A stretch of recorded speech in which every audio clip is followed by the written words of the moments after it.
It is Friday night in November, and the Madison Southern Eagles are here to play their final regular season game of the season on WBON. I'm Jamie Boggs here with John Bailey. Coverage presented by Bishop Small Engine Repair Richmond. John, what's up? Dude, love Friday nights here in our hometown. Felt like we haven't had too many of them. I felt like we've been on the road a lot this season, but happy to be back. Happy to call this our senior night. Our seniors were recognized earlier. We know who we're playing next week in the tournament, but we have one more to go here tonight, and hopefully the team is locked in and ready for this one tonight. Yeah, just the way the schedule shook out, this is just the fourth home game of the season. It is the final one. Seniors were recognized. This is not a district game. The playoffs are set for our district. Madison Southern finishing second in the district this season behind Montgomery County after finishing first a year ago, and they will host South Laurel here next week. However, got to try to take care of business tonight against the Whitley County Colonels first. Both teams coming in with a record of 4-5, looking to pull to 500 before the season's out. Yeah, they need to. It always has a good momentum when you can win a game like tonight. Go take care of business tonight, even things up, and then be ready for South Laurel next week. You don't want to overlook anybody, and getting the 500 feels good. Last year they went down to Whitley County and had the district locked up. Ended up getting a couple guys hurt, John. A couple of big contributors, too, which was the worst part of it. Yeah, so going into the playoffs, they did win the first playoff game here against Harlan County, hosted North Laurel and fell. And I'm not saying the injuries were the reason for that loss, but I think it's something to consider going into the last game of the season of what are we going to do, how are we going to plan, because it's a balance of being ready and being healthy.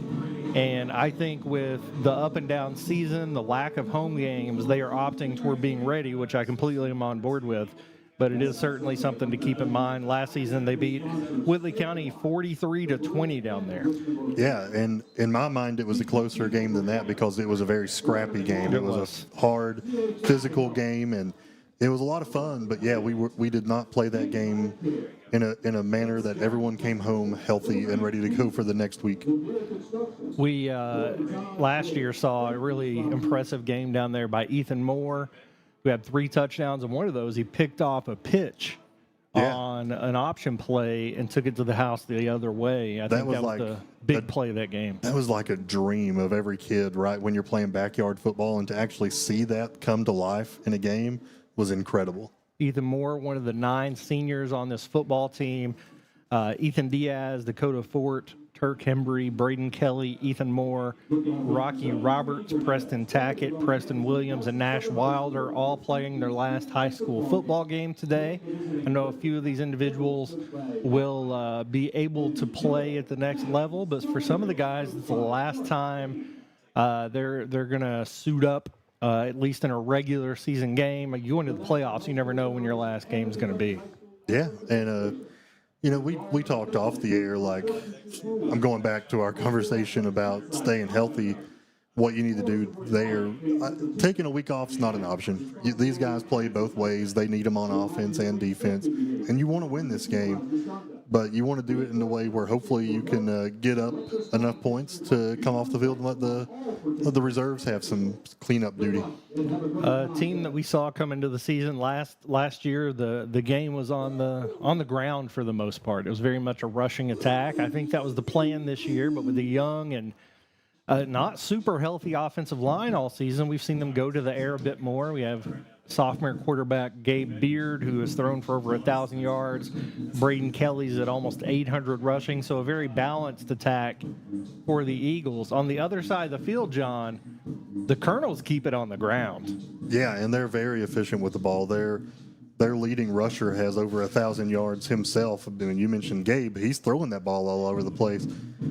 Whitley County has a young Shane Parker, who is just a phenomenal young athlete, almost 1,500 yards for the season, and that's outstanding. It is. Those are some big numbers, getting a ton of carries. They're going to line up in a version of the wing tee, a double wing most of the time. Head coach Matt Reimer there in his second year at Whitley County, former coach at the University of the Cumberlands. I played in high school with him. Similar offense to what we ran in high school. Yeah, he was down at Cumberland at the same time as I was, and yeah, just a great athlete, great head coach. So I think the Colonels are going to come up here to Madison Southern and give them a pretty good game for their last regular season game, and I'm expecting a close one, Jamie. I am too, and it's so interesting. We talk about building momentum for the playoffs. They cannot play a more different opponent this week than what they're going to see next week in South Laurel. South Laurel is a air raid offense, if there is one in high school, right? Yeah, Chris Curtin, the quarterback for Whitley County, has only attempted 48 passes, has thrown no touchdown passes. They don't have a single touchdown pass on the season, has thrown for 186 yards on the year. So they keep it on the ground. Like you said, one rusher has almost 1,500 yards of themselves. You look at South Laurel on the other side, Mason Griffin, their junior quarterback, has thrown 254 passes for almost 1,700 yards. And as a team, they've only rushed for 612.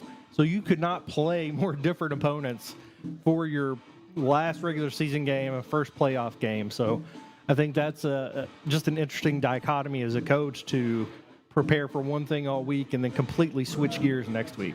Let's talk about the wing tee a little bit more. If I'm not mistaken, and I'm asking you, was that what we saw out of Great Crossings early in the year? Was that kind of a wing tee formation? Great Crossing ran a lot of that. Madison Central runs kind of a version of that.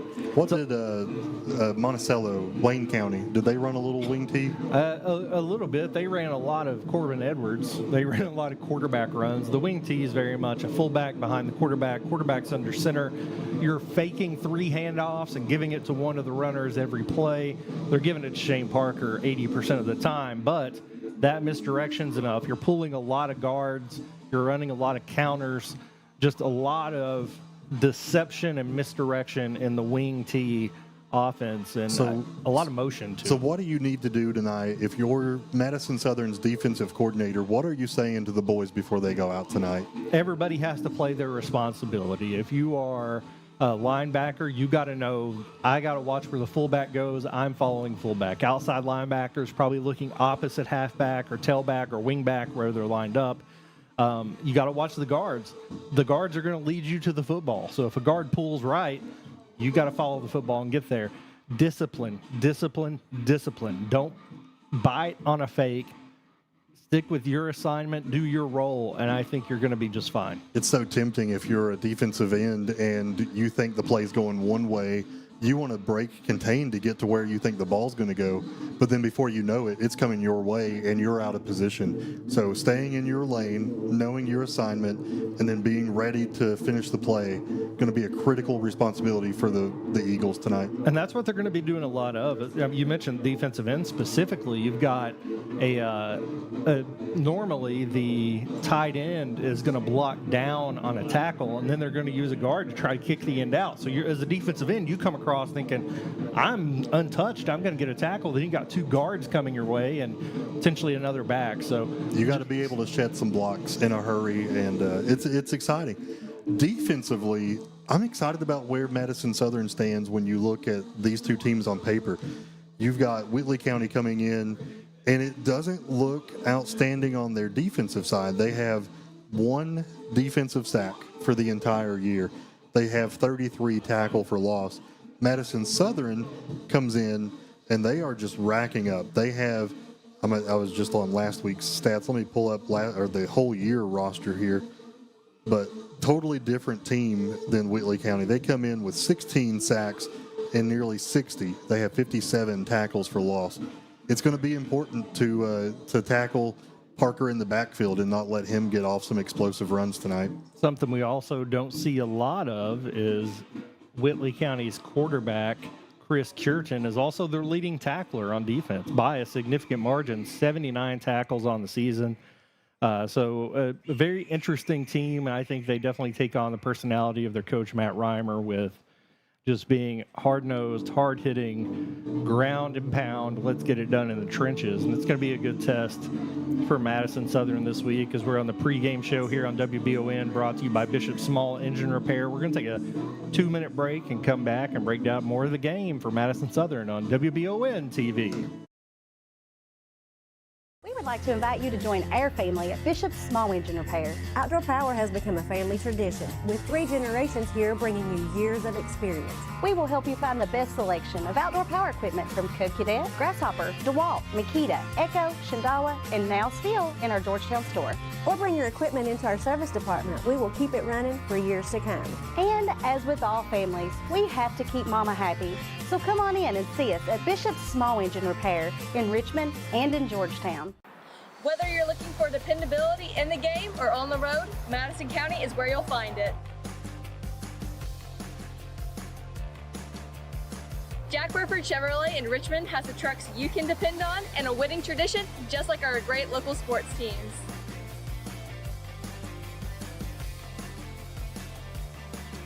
Come see us at Jack Burford Chevrolet in Richmond or check us out at jackburford.com to see our dependable trucks and become a part of the winning tradition. And at the half, EKU leads state 21-7. I love the way these look. Thanks. Yeah, go Colonels. Is it here? Hey, Coach. It's right here, but shouldn't you be at the game? Carry your favorite team with you everywhere you go with a new EKU branded debit card from CG Bank. No matter what season it is, always show your Colonel pride. Has anyone seen Coach? Who makes the best meal in Richmond? Nuevo Vallarta. Friendly service, a place that's good for kids and good for groups. Head to Nuevo Vallarta on Big Hill Avenue in Richmond. Nuevo Vallarta is known for warm hospitality, great prices, great food, and the best fajitas in town. Start with an appetizer, order a la carte, or choose from their huge menu of Mexican favorites for grown-ups and kids. Nuevo Vallarta on Big Hill Avenue in Richmond. You've heard the name Chenault Vineyards, but what do you know about it? Chenault Vineyards is a place for the community to enjoy. Central Kentucky's premier event and wedding destination with 5 event venues, full-service catering, over 13 varieties of wine, live music entertainment, seasonal food options, weekly themed Wednesday night out and girls night out, trivia, murder mystery date nights, and free yoga on the point with beautiful views. Everyone can find something to do at Chenault Vineyards. Want to know more? Follow them on Facebook and Instagram or plan your night out at ChenaultVineyards.com. To some, it's just a boat. But to Jim, it's his escape from meetings, traffic, and the grind of daily life. He may not catch any keepers, but he wouldn't trade his day on the lake for anything in the world. That's why his boat is insured by Kentucky Farm Bureau. But it's not just Kentucky's Farm Bureau. It's Jim's Recharge the Battery Farm Bureau. My Farm Bureau. David Mayo, John Rader, and Chris Hornsby with Kentucky Farm Bureau.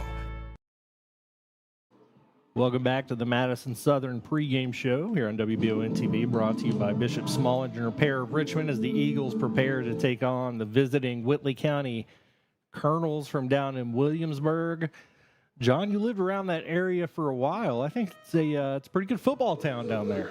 Yeah, man. It's we didn't play each other a whole lot. We played a lot of Williamsburg Independent, but same city.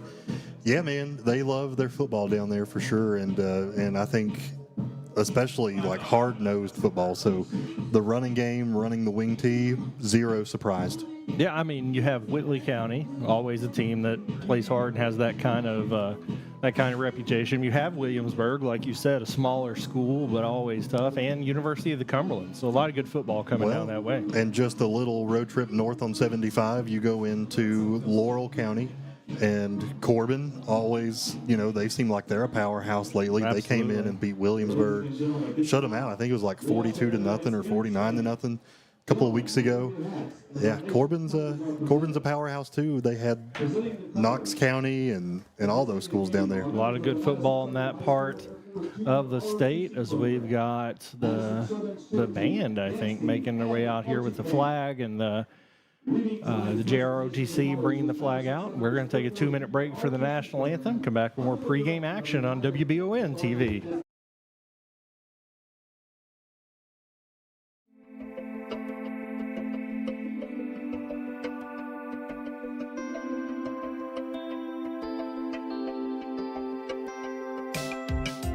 Granite, marble, and quartz for any surface.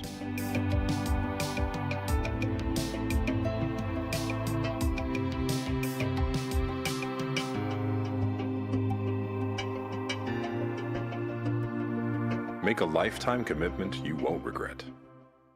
CT Diesel Performance is now located at 2269 Enterprise Drive off Duncannon Lane in Richmond. Chris Thorne and his staff have moved to help better serve their customers to a bigger and better location and are here to still offer you the best in getting your vehicle to its peak performance. At CT Diesel Performance, they service all your automotive needs. No job is too big or too small. Like CT Diesel Performance on Facebook to learn more about CT Diesel Performance. Now located at 2269 Enterprise Drive in Richmond. At Jones Family and Cosmetic Dentistry, we make it our priority to deliver the gentle, compassionate care that you deserve from a dentist. Offering single visit restoration on crowns, bridges, inlays, onlays, and veneers with CERAC. Jones Family and Cosmetic Dentistry is equipped to handle all your dental needs, from surgical implant placement and restoration, teeth whitening, root canal therapy, and more. And we now have the Cone Beam 3D technology for taking scans of the jaw. For your next dental appointment, call Jones Family and Cosmetic Dentistry at 859-985-0201. Whitaker Bank in Madison County is your local bank for convenience. With more branches than literally any other bank in Madison County, why go anywhere else? Whitaker Bank is known for their friendly customer service and easy access drive-thrus. Whitaker Bank, your home for local, friendly, family banking. Equal housing lender, member FDIC.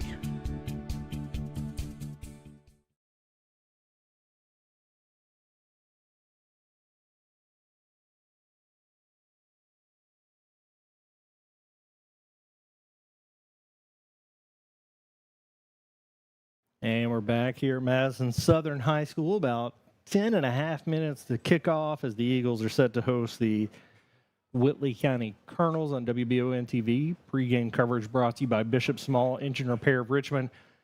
John, this is, like I said, the Whitley County still awaiting their postseason destination, but for Madison Southern, this is one last tune-up before heading into the second season. Everybody starts out the postseason 0-0.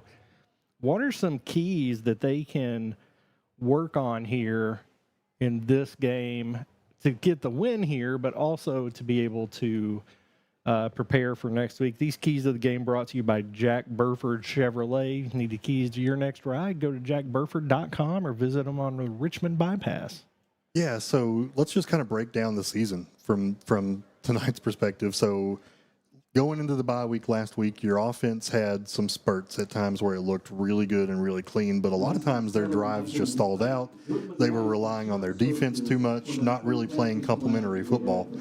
Last week, you had the bye week, you had a new offensive play caller calling the plays, and I don't know if it was the competition or that change, but they looked to be clicking on all cylinders. They were efficient.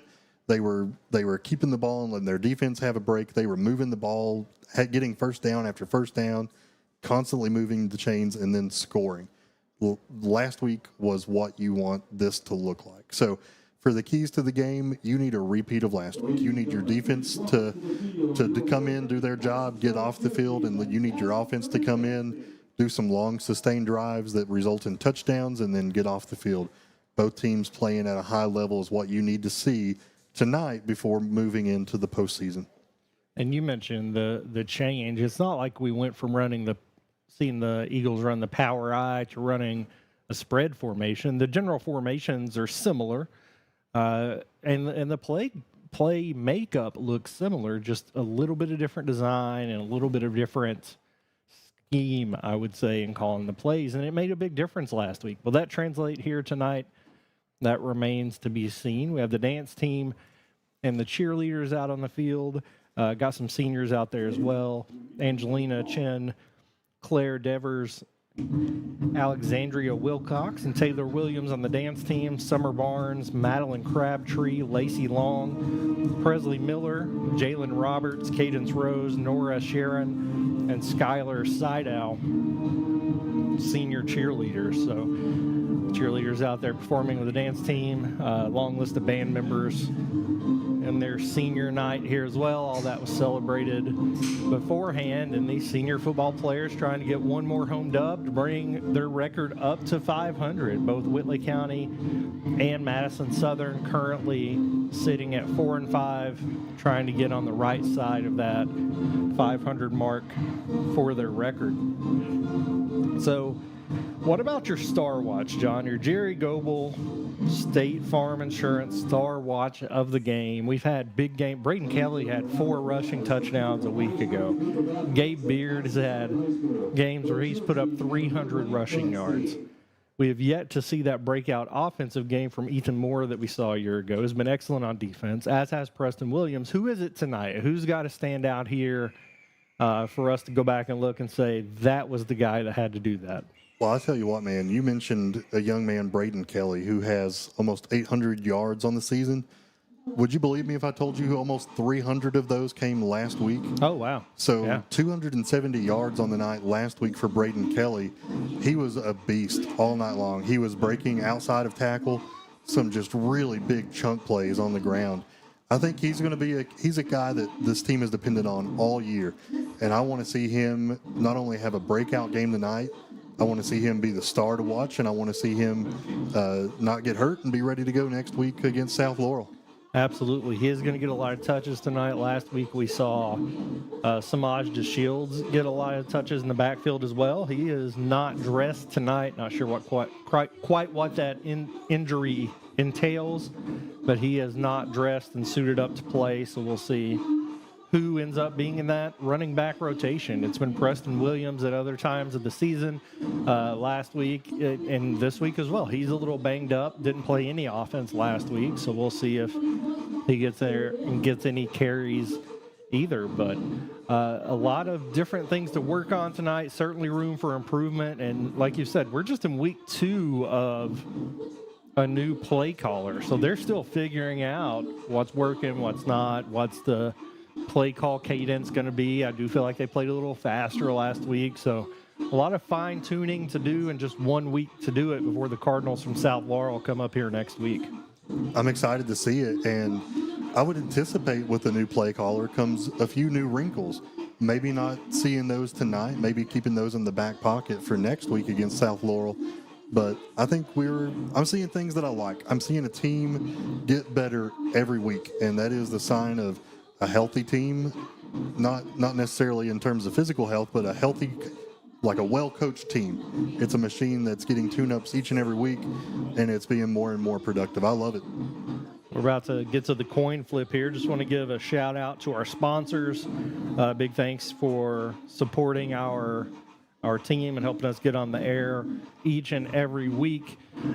Always mentioning one of our key sponsors year in, year out, Bishop Small Engine Repair, CT Diesel, Berea Urgent Care, Citizens Guarantee Bank, Jack Burford Chevrolet, Jones Family Dentistry, Whitaker Bank, Kentucky Farm Bureau, Mayo Rayo. It's going to be a long night, John. Mayo, Raider, and Hornsby. Amco Transmission. You took me to pick up my car the other day. Did a great job. Orthopedic Sports and Physical Therapy. Chenault Vineyard.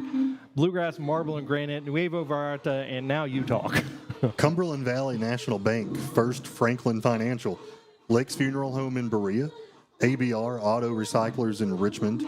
Cars of Kentucky. White and Associates. Pruitt & Son Auctioneers, Gillham's Sports Lounge, Jerry Goebel State Farm Insurance, The Red Poppy, Arrow Auto Glass, Hall & Sons Auto Care, Galaxy Bowling, Batteries Unlimited, Aces Detailing in Richmond, and Affordable Service and Air in Richmond. All the seniors coming out here from Madison Southern as team captains to do the coin flip. Here come 4 members of the Colonels football team with their head coach, Matt Reimer. As the cheerleaders line up over by the tunnel, they're getting the fog machine ready, getting the sledgehammer ready. One of my favorite entrances, John, to see somebody come out there with that sledgehammer. It really gets me fired up. I love it. We'll see what comes out of this. The 4 seniors that made their way out there are Ethan Diaz, Braden Kelly, Rocky Roberts, and Dakota Fort are your 4 captains for the Eagles. We're going to take another 2-minute break while they flip the coins and get ready to go and come back here for kickoff on WBON TV.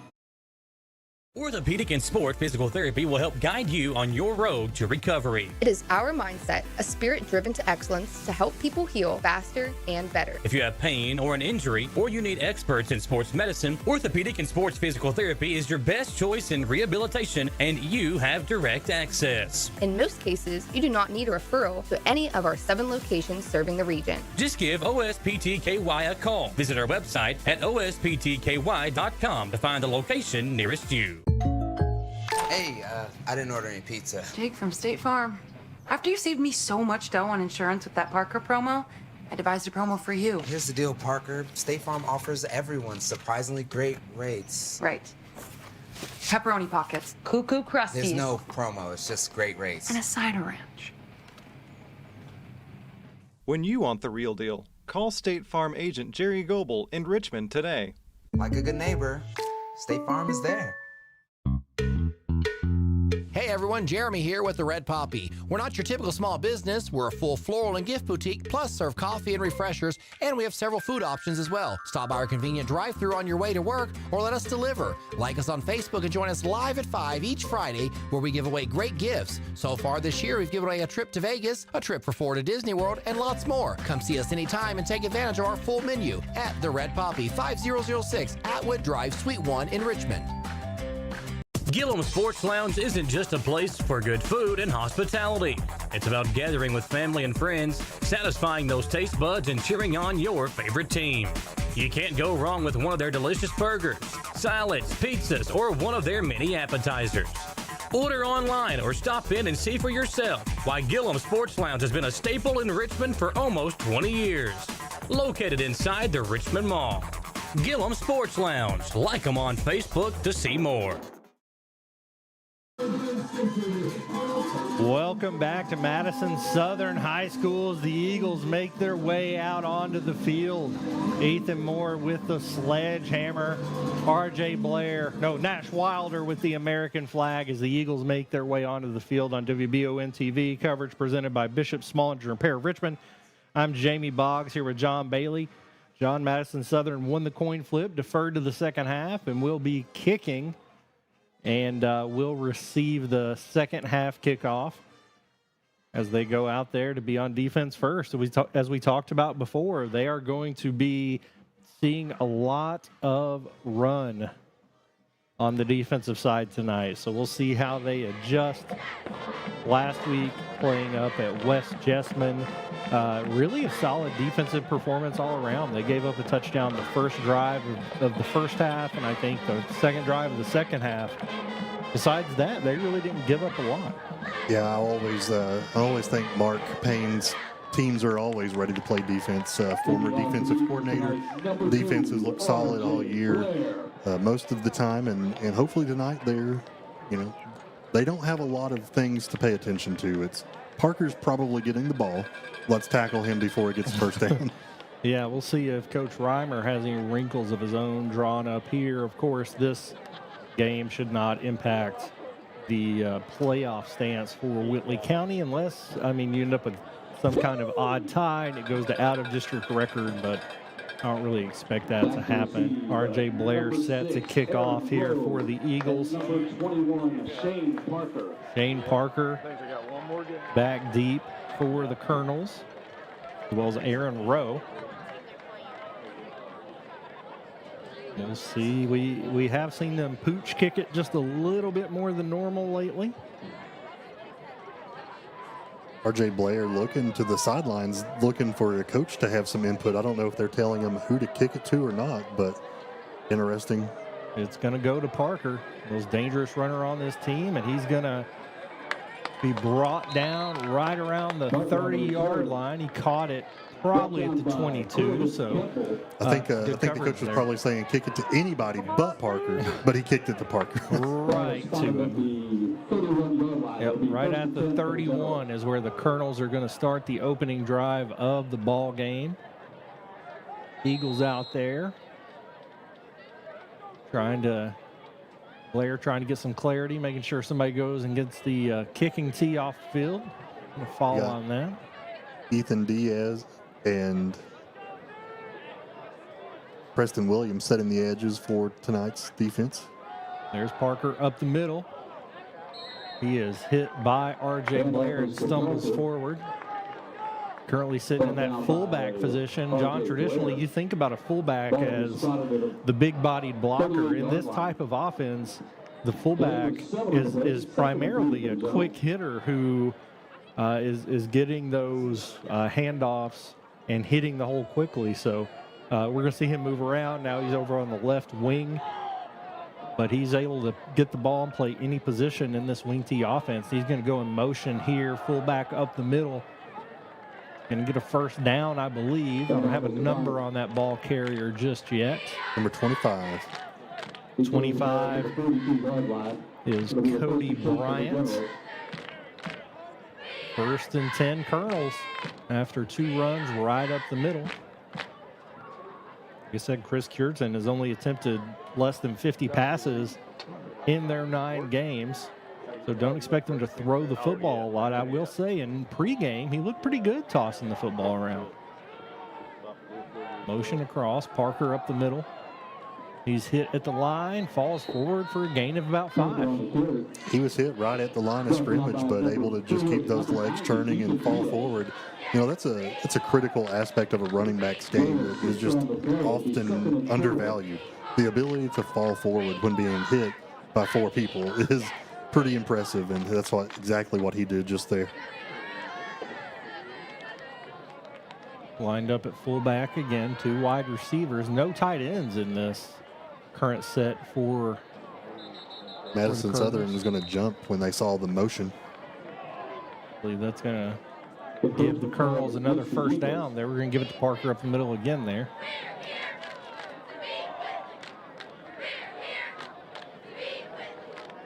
So he got 5 on that first run of this series, and penalty will result in a first down.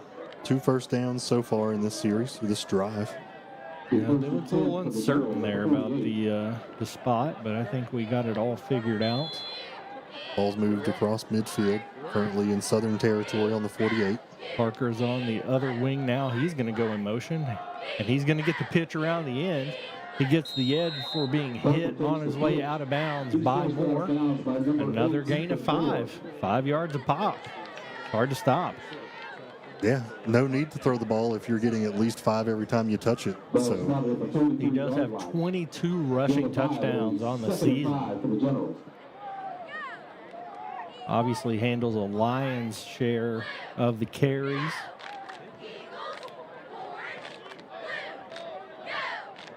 Over on the left wing now. Churchin sends him in motion. Hands off up the middle to Bryant, and that's another first down where he's brought down by Moore. Interesting, Jamie. All the players in the backfield for Whitley County are, hands in the dirt kind of guys. Yep. And one of them came out of that position to go in motion.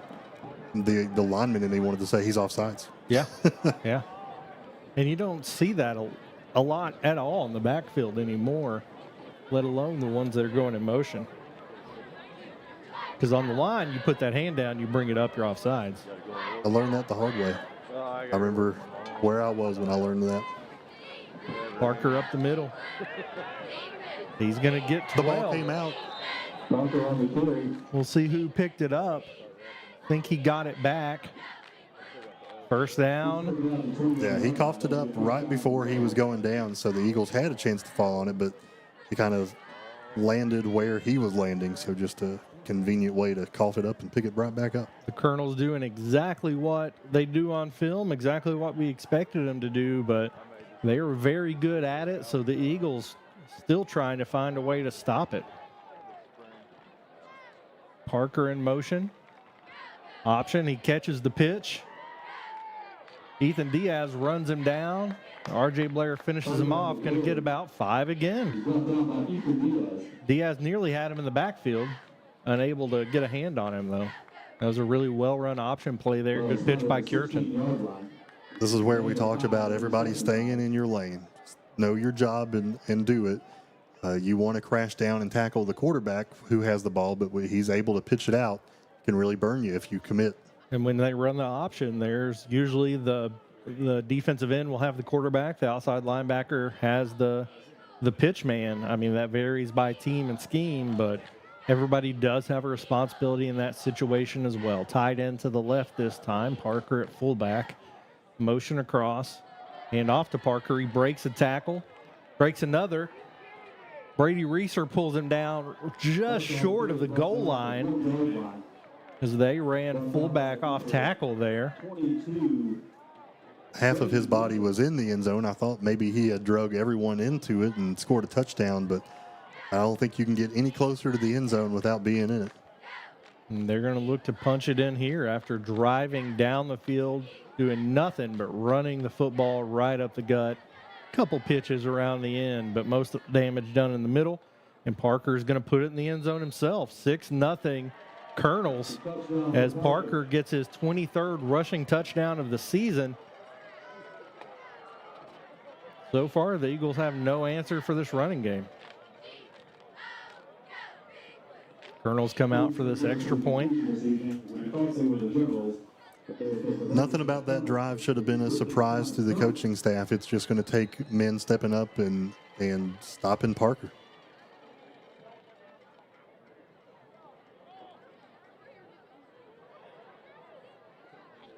Jacob Centers with the kick. Barely makes it through. 7-0 Colonels. We'll take a 1-minute break, and the Eagles get the ball back when we're here on WBON TV.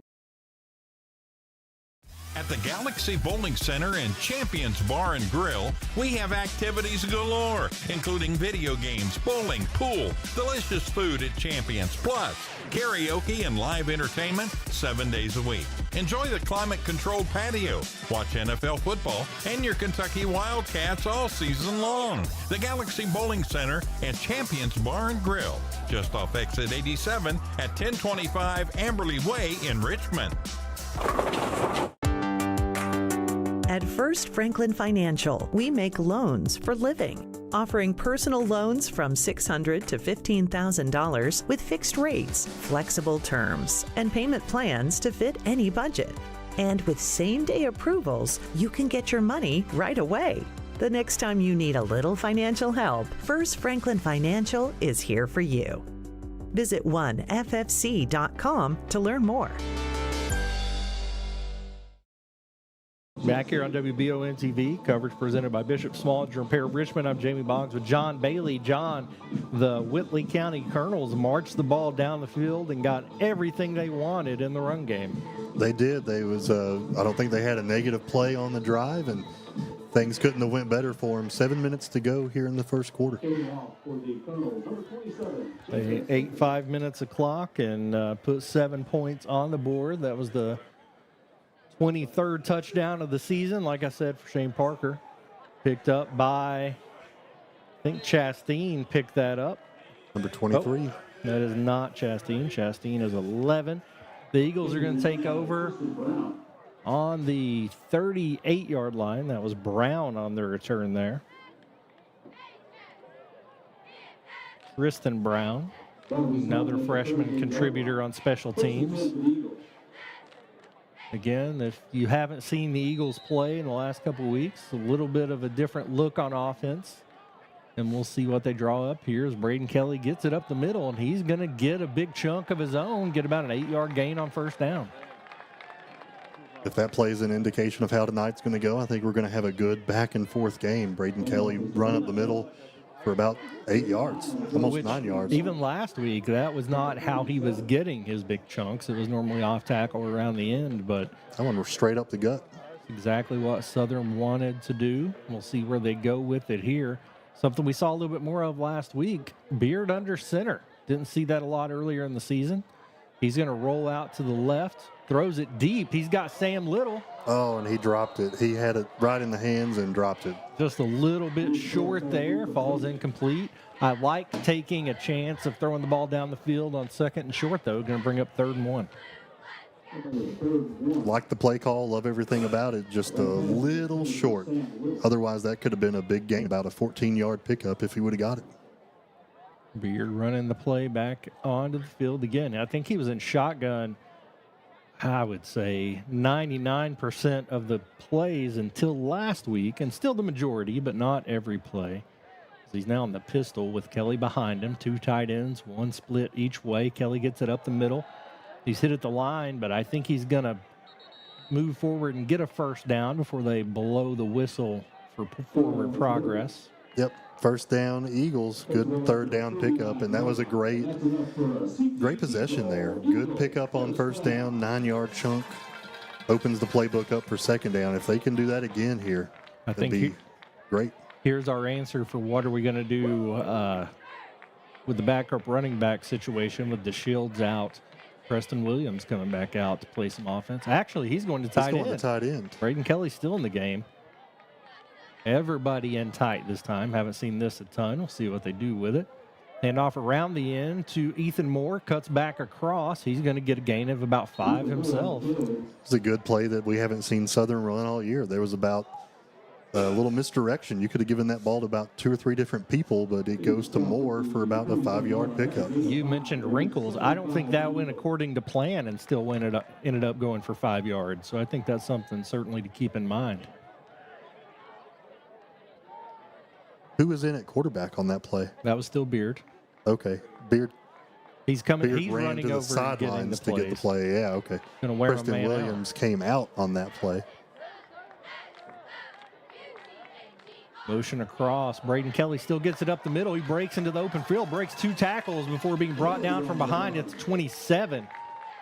That was a 25-yard rush by Kelly. He ran into R.J. Blair and got tripped up, which he could have got a little bit more. That was just such an explosive playmaker, right? He just hits the seam and just takes off. See on the replay there, he was through to the 2nd level before the defense knew the play had started. Kelly's still in, has been in this entire series. 2 split each way.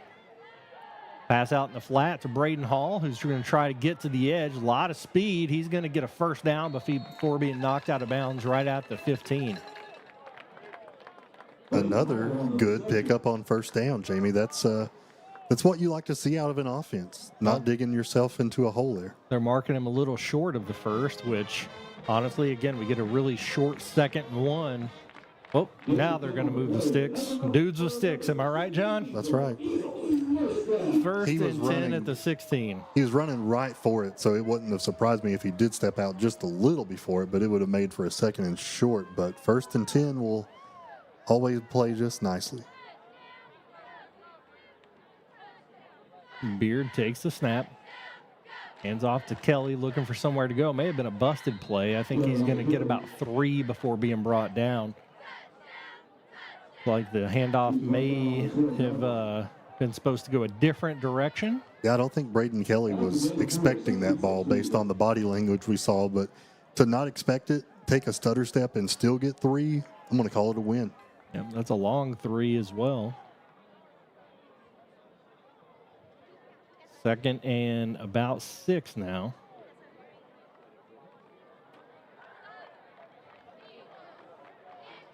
On the 12-yard line, everybody in tight, Beard under center. Hands it off to Bear Tafoya around left end. He's going to hit the corner and try to get up the sideline. Gets a 1st down inside the 5. Freshman Bear Tafoya scored the 1st touchdown of the season and scored last week on a 60-yard run. A lot of speed from the freshman. 1st and goal for the Eagles, who have just drove the ball down the field methodically. Beard running the play back in. Jumping right up to the line. Blair to the left, Moore to the right. Kelly in the pistol. Beard takes the snap. He's looking to throw. He's going to have to scramble. Running back to the left. He's got a lot of room to run. Cuts back and falls. Maybe lost a yard, but he looked like he had a head of steam going, running for the end zone. That was a really good scramble. He only had one man to beat and just not able to do it. Had no help from the lineman who was just not in the area to get on a block there. But I thought he was going to get in the end zone there, Jamie. Just not able to get around the guy. Previously, we had seen a back or a receiver bring the play in each play. Now Beard's running over to get it himself. Be a test of endurance for the young sophomore. Everybody in tight except Moore out to the left. Maynard moving over to the left at the tight end position. Kelly off tackle, breaks a tackle. He's hit again, carries two guys down to the 4. It's going to bring up 3rd and goal from the 4.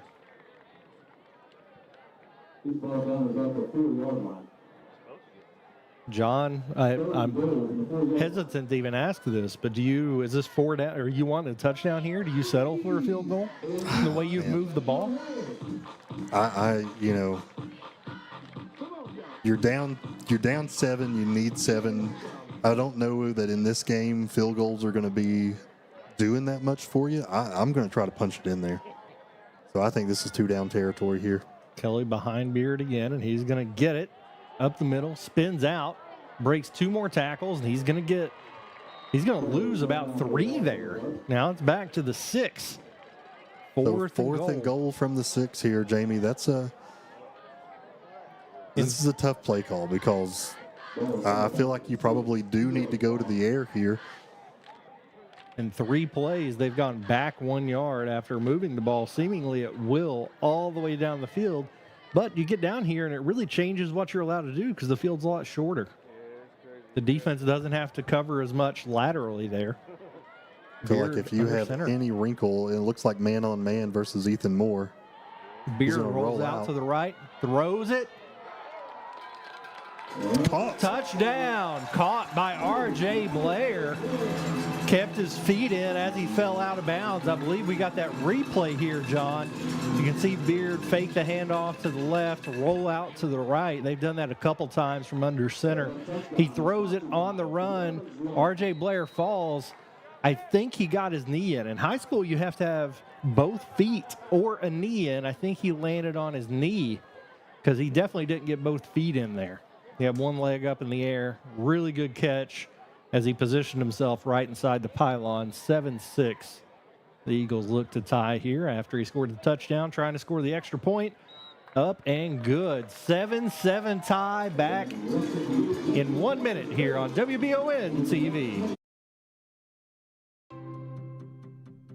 Pruitt & Sons Auctioneers have over 24 years experience in the auction industry. Whether you're selling real estate, personal property, or liquidating your assets, Pruitt & Sons can help take your property to auction and walk you through the process. Serving all over Central Kentucky, visit PruittAuctioneers.com.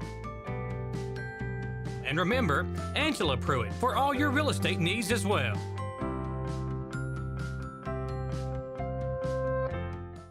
If you need a chiropractor but thought you couldn't afford it, the Joint Chiropractic in the Richmond Center has you covered. Your first visit only costs $29 and includes a consultation exam and your first adjustment. So what are you waiting for? The Joint Chiropractic is open nights and weekends for your convenience, and there's no appointment required, plus no insurance hassles or co-pays. So come see the friendly, talented staff at the Joint Chiropractic in the Richmond Center. Anything but a defensive battle here at Madison Southern so far in the first quarter on WBON TV. Coverage presented by Bishop Small Engine Repair of Richmond. 7-7 as Whitley County marches it down the field on the ground. Putting up 7. Little pooch kick here, trying to avoid giving it to Parker. It's caught. He's immediately wrapped up and brought down there by Chastain. really good coverage, was first hit by Brown, but they're going to take over on the 35. The Eagles got the ball and drove down the field, scored on 4th and goal. Pass from Gabe Beard to R.J. Blair. Not a lot of defense so far today, John. I mean, a game like this, special teams are going to be critical. I mean, one missed field goal in a game like this could be a disaster. So my question to you is, R.J. Blair is capable of putting that ball beyond the 10-yard line. Why is he not kicking it back there?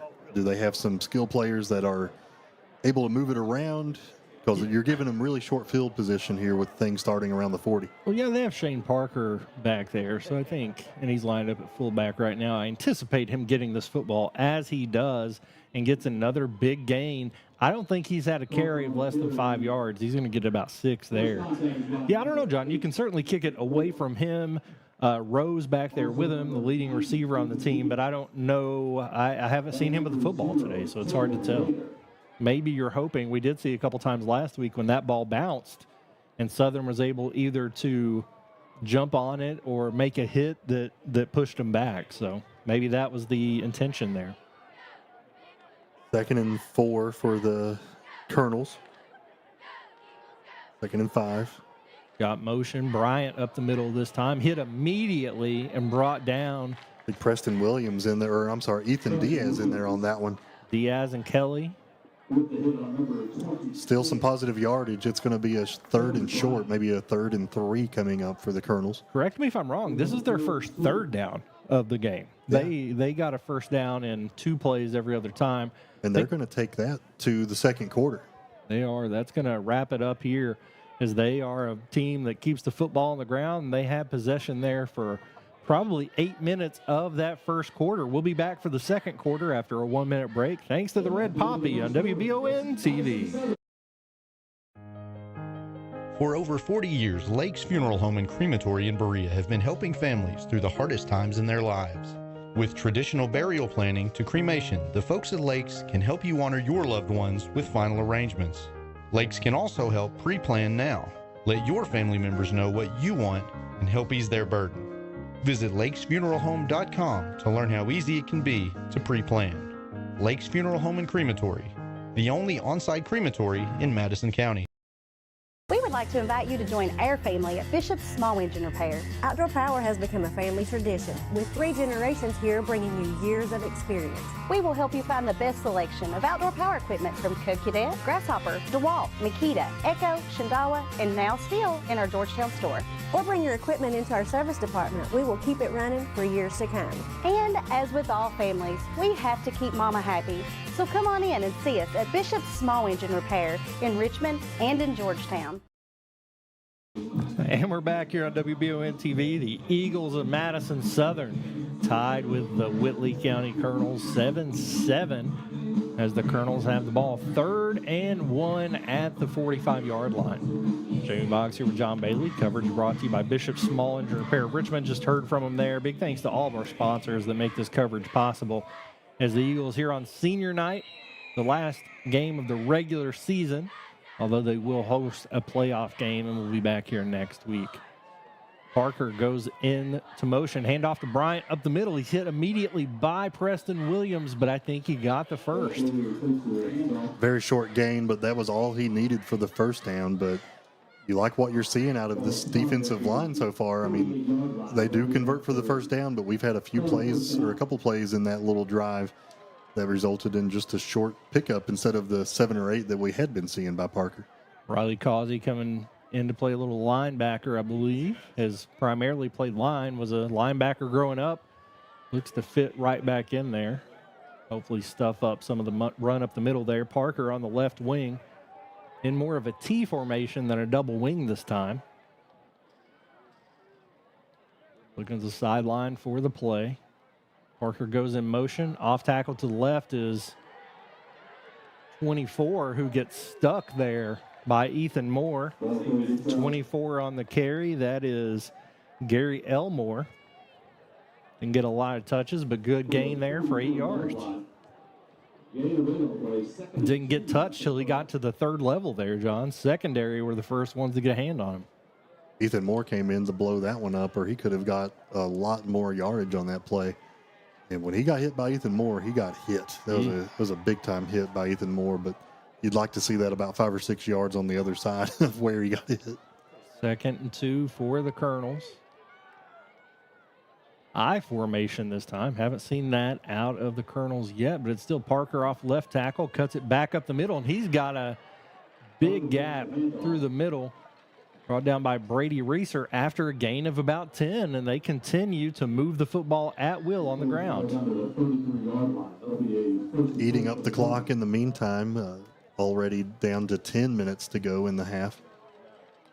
I felt like we blinked and the first quarter was over, and with both teams with a strong running game, that's kind of what you should expect tonight. And, I mean, like I said before the game, Southern knew this was coming, but it's still effective. So much misdirection and so much repetition by this Colonels team that they're really effective at what they do back in the I formation. Parker off left tackle, and he's hitting the sideline this time before being brought down after a 13-yard gain. Big first down pickup again for Whitley County. You said it. They know what's coming, but they still can't stop it. They have not put a football in the air a single time here. I think that play in particular was back-to-back the same play. And if it ain't broke, don't fix it. That was 10-plus yards on each of those two plays. Taking their time in the huddle. I don't anticipate anything different. I think they're just eating some clock as they move this ball.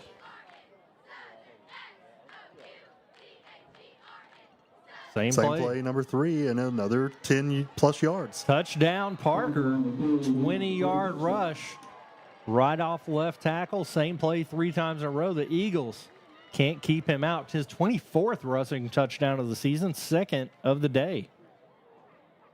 Comes the replay here, and you see him. He hits that line of scrimmage. He takes one plant, and he's just gone. The Eagles, it's not that they aren't wrapping up. They're not even getting to him, John. They've seen something they like on that left side of the ball, and they exploited it. Center's here for the kick, and it looks good. 14-7 Colonels, another 1-minute break, and we'll be back here on WBON TV. Whether you're looking for dependability in the game or on the road, Madison County is where you'll find it. Jack Burford Chevrolet in Richmond has the trucks you can depend on and a winning tradition, just like our great local sports teams.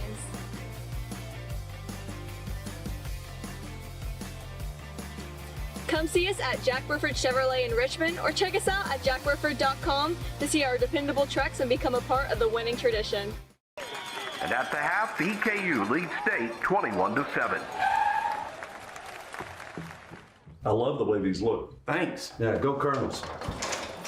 Is it here? Hey, Coach. It's right here, but shouldn't you be at the game? Carry your favorite team with you everywhere you go with the new EKU branded debit card from CG Bank. No matter what season it is, always show your Colonel pride. Has anyone seen Coach?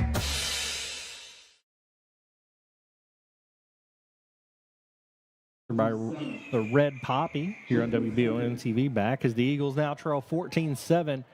The Colonels have yet to throw a pass, yet have been absolutely unstoppable on offense. It's not often, John, that you find yourself trying to keep up offensively when the other team is also eating the clock. They squib it this time. It's going to be picked up. Chastain's going to, nope, that's Braden Hall. If he had gotten 3 more steps, they may not have caught him, and he gets up to the 45, and that's where the Eagles will take over. Good starting field position here for the Eagles, who have to score on this play. Or not this play. This That's drive. a lot of pressure, John. Yeah, it's make it or break it on this one play. No, this is a time where every offensive possession has to count, or else your defense is going to have to step up and stop Parker, which I don't know anybody else that I've seen this year be able to do that I think could be able to stop him. Bear Tafoya back in at running back for the Eagles. Braden Hall in motion. Tafoya gets it up the middle. He's going to get a gain of about 5 or 6. We talked about the Colonels' offense. The Eagles marched it down the field pretty much at will last time as well. They did, and that was a good play there. Tafoya took his time. He was patient. He let his blocks develop, and his line got a push that they haven't been able to do a lot of times this year. So that's a good first down pickup of 5. That running back rotation for the Eagles is just in an interesting position. Preston Williams has been playing tight end when he does play offense. No, he's a little banged up. Samaj DeShield's not available tonight, has been getting some carries. So Braden Kelly's looking for a break. Ethan Moore catches the hitch pass there, and he's going to get a first down before being knocked out of bounds at the 45 of the Colonels. Love that little short hit pass. Get it in the hands of your playmakers and let them make plays. You know, and that kind of play is what is going to open up some doors later on. You could do the little quick passes, get your players out in the flats. They might be able to make a play or two if they can break a tackle. But you could lull the defense to sleep with that. You might be able to get a chunk play later on. Two split to the right. Braden Hall in motion. Fake jet sweep. Braden Kelly up the middle, and he's going to get a gain of 7. And he lunges forward right as he's getting tackled for some extra yardage. I know you love a good jet sweep. Does it bother you when they fake a jet sweep? No, because I have found that play to be extremely effective in my dynasty right now, and I love it. Second and they marked him a little shorter than I thought. 2nd and 4, we'll say. I've run that fake jet sweep 4 or 5 times and then hit them with the actual one. That's money. That's payoff. It's crazy how the computer's so smart now. So easy to trick, though.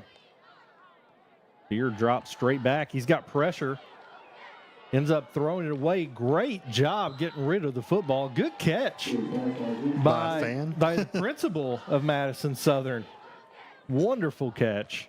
Beard did a really good job. Defender had a hand on him. He was able to get away and throw it far enough to where it wasn't intentional grounding. 3rd and 4. Whitley County brought a lot of pressure on that play to force that throw from Gabe Beard. He had I think an edge that was blitzing, and a cornerback came off a route to block. So good defensive workup by the Colonels. Great catch over there by Principal Jeremy Phillips. First football I've ever seen him catch, but he showed no hesitation there. Beard looking to the sideline to see what they're going to do. 2 wide receivers each way. Now they're going to call a timeout. We'll take it with them. Back in 1 minute here on WBON TV. Who makes the best meal in Richmond? Nuevo Vallarta. Friendly service, a place that's good for kids and good for groups. Head to Nuevo Vallarta on Big Hill Avenue in Richmond. Nuevo Vallarta is known for warm hospitality, great prices, great food, and the best fajitas in town. Start with an appetizer, order a la carte, or choose from their huge menu of Mexican favorites for grown-ups and kids. Nuevo Vallarta on Big Hill Avenue in Richmond. You've heard the name Chenault Vineyards, but what do you know about it? Chenault Vineyards is a place for the community to enjoy. Central Kentucky's premier event and wedding destination with 5 event venues, full-service catering, over 13 varieties of wine, live music entertainment, seasonal food options, weekly themed Wednesday night out and girls night out, trivia, murder mystery date nights, and free yoga on the point with beautiful views. Everyone can find something to do at Chenault Vineyards. Want to know more? Follow them on Facebook and Instagram or plan your night out at chenaultvineyards.com. 7:18 remaining in the first half here at Madison Southern, WBON TV. The Eagles looking at a 3rd and 4 on the 39-yard line of the Whitley County Colonels. Big play here, John. I imagine this is 4-down territory, but both teams have been moving the ball at will.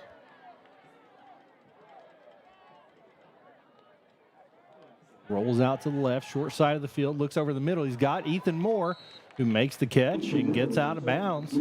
Good job for Gabe Beard to stay in the pocket because he knew that there was a blitz coming and he could hear the footsteps, and he stands there and delivers a perfect pass. And that's a route we saw them have success with last week, like a 10-yard stop route or a hitch route, if you will. And Moore, they give him a lot of cushion because of his speed, so he has that step back open pretty often. Braden Kelly behind Beard. Everybody in tight. Fake handoff. Beard looked like he went down, but they're not going to mark him down. Not sure what happened there. There was he went to hand it off.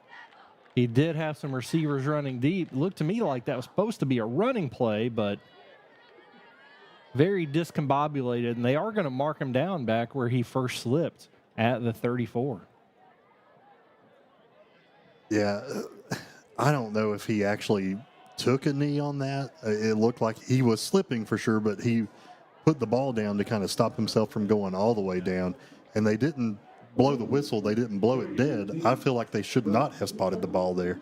Right. And, I mean, he took a pretty big hit after that. So if you're going to spot it, maybe you should penalize him there. But Braden Kelly around left end, not a lot of room to run, running that to the short side of the field. That's going to bring up third and about 17. Don't love the sweep play to the short side, maybe setting something up. Either way, they've gone from an impressive drive to being really behind the sticks here. Gabe Beard, like you said, took a hit and maybe should have went down for a play to get some. I think he got his breath knocked out of him a little bit, but still stayed on his feet and played the next play. Trips to the right this time. Braden Kelly in the backfield again. Beard takes the snap and rolls out to the wide side to the right. He's got several receivers deep, looking to scramble.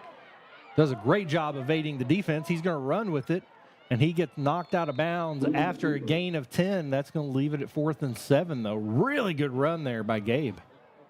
Looked downfield. Everything was covered up. Nowhere to go with it.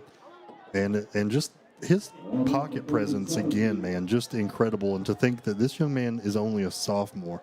I think, is that right? Is he only a sophomore? Absolutely. I think there are just going to be so many big opportunities for him over the next couple of years, and he's making the most of them now.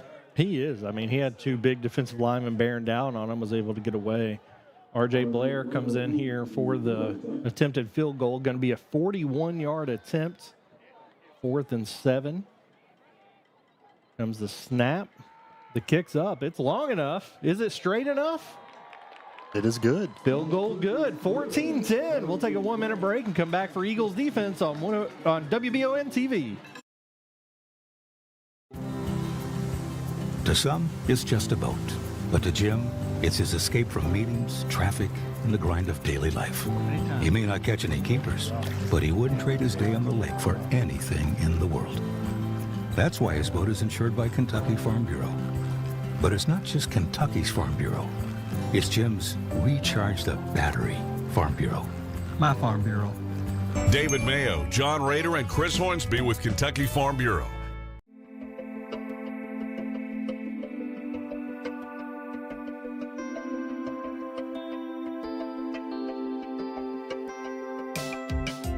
Granite, marble, and quartz for any surface.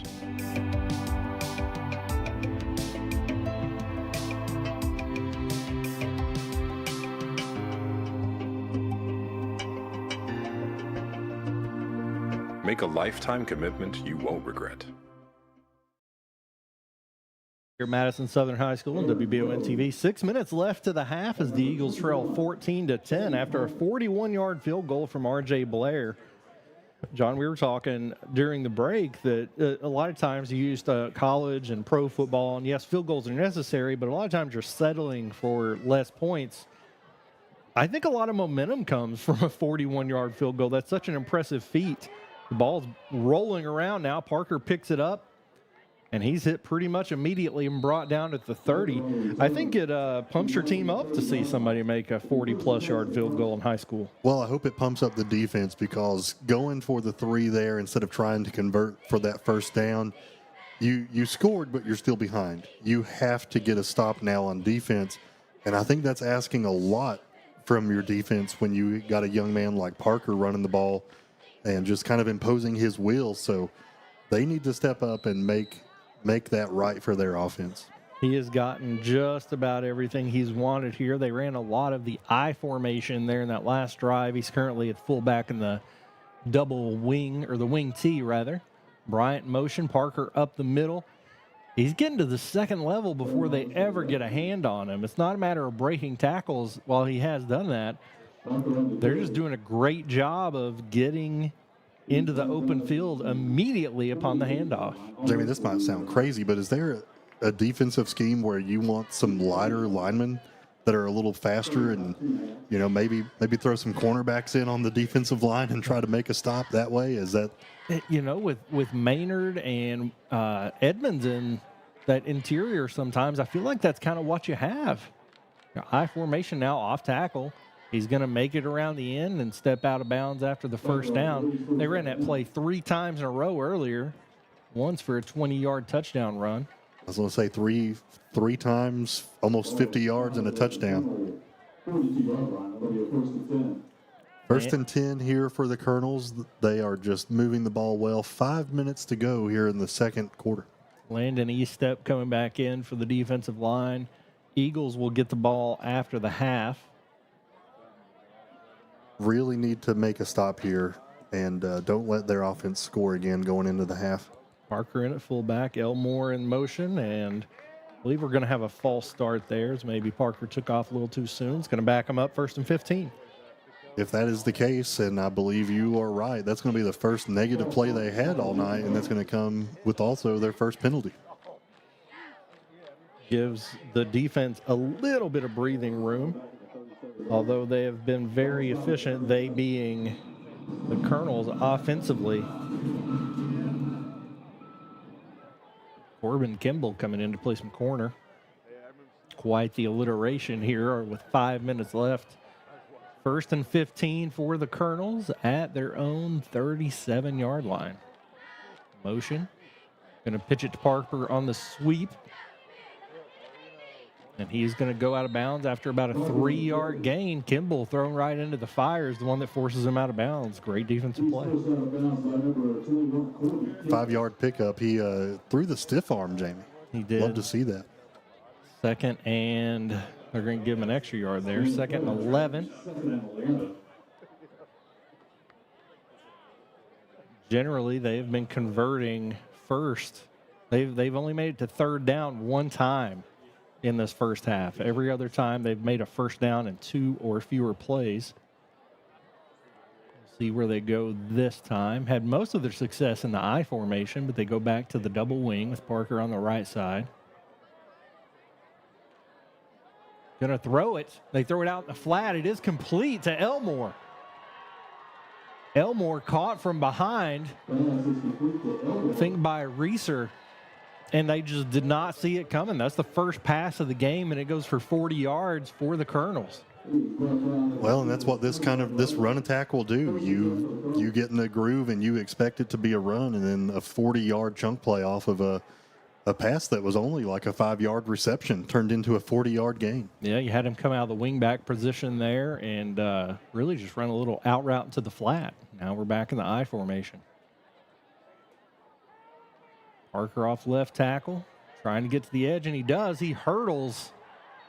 He tries to hurdle over Ethan Moore. Ethan looking for something there from the officials. I don't know what he's looking for. I mean, a hurdle is due to the danger in high school. That is traditionally a penalty, and that may be what they're throwing here. Speaking of that, Cade Sullivan texted that he's in the arena tonight. He might come up and chat with us for a minute, but he did that all the time. Was it not illegal during Cade Sullivan's tenure here? It was. I think he was just so sharp that they never called it on him.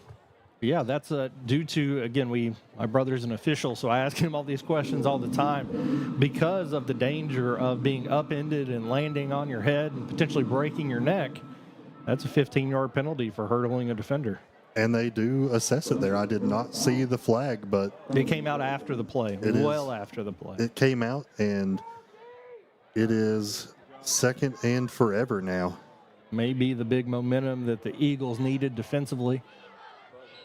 4:46 remaining as the clock starts. Power I, and Parker off right tackle. Cuts it back up the middle, breaks a couple tackles before Taven Rader brings him down. God, they were looking at a 2nd and 25. Now it's 3rd and 10. No, 3rd and 14. So about a 10-yard pickup there for Parker, who just runs right off tackle. Interesting. I wonder, because they did award him the yardage from the run and then assess the penalty. Why wasn't that a 1st and 25? Yeah, so that's my question. I think they gave him the yardage from the run and then assessed the penalty, so that was technically a loss of down because they assessed it afterward. Big play here for both teams. 3rd and long. Parker goes in motion. It's going to be a pass.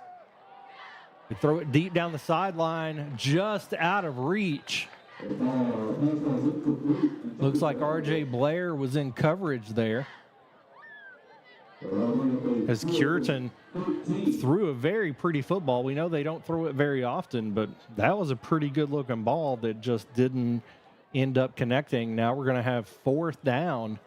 Well, yes. Okay. I was going to say it should be 4th down, but they still had not changed the stick over there. So I was just making sure they didn't say that was a 1st and 25. And they are going for it. 4th and 14 at the 34. 3:47 remaining. If the Eagles are able to get a stop here, it will be huge for their momentum. And they're spreading things out now, and the Eagles are not ready, so they're going to call a timeout. I think officials are calling timeout. I think they're trying to – I still wonder if we got the wrong down.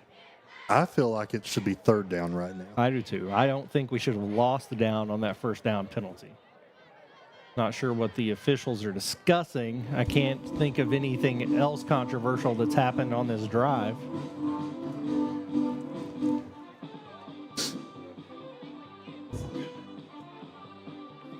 All right, now we're all set. Still 4th down. That's where we're at, and that's what we're going to play. I thought the Eagles were calling timeout to adjust to the spread formation that we saw them come out in.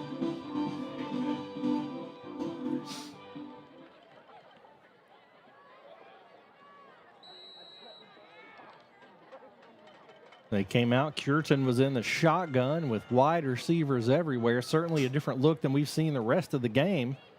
But like I said, he's thrown a couple footballs. Both of them have looked very good. 2 split to the right, shotgun formation. He takes the snap and rolls to the right. Throws it back to his left. Tight end screen. Taven Rader's trying to get to him before he gets across the 1st down marker. Big hit. I think he was short. Right at the 1st down marker. Let's see where they mark it. That was a very well drawn up play there from Whitley County. They're not moving the sticks yet. They don't have far to go if they measure it. It's right next to the stick.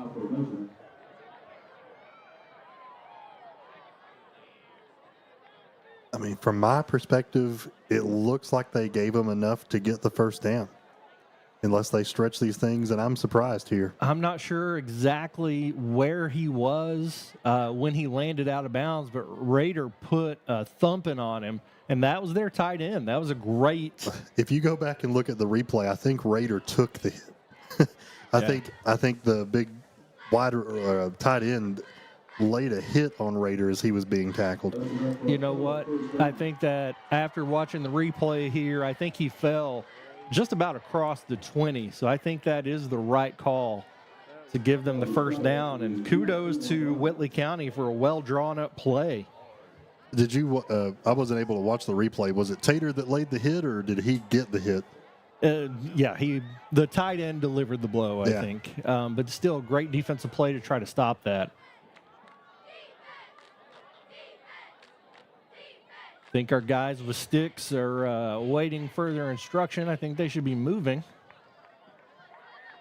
Yep, not sure what they're waiting on.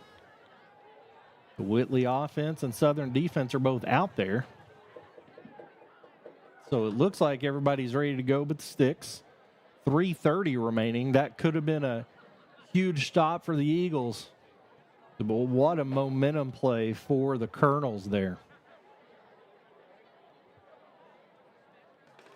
Through the tight end screen to the wide side of the field, to the backside. The Eagles just a little slow in adjusting. Officials here trying to having a little get together talking about this. I don't know what they need to chat about. You know, I mean, with the way this clock's running, we may have some time after the game. Maybe they're making plans. There's a flag on the play.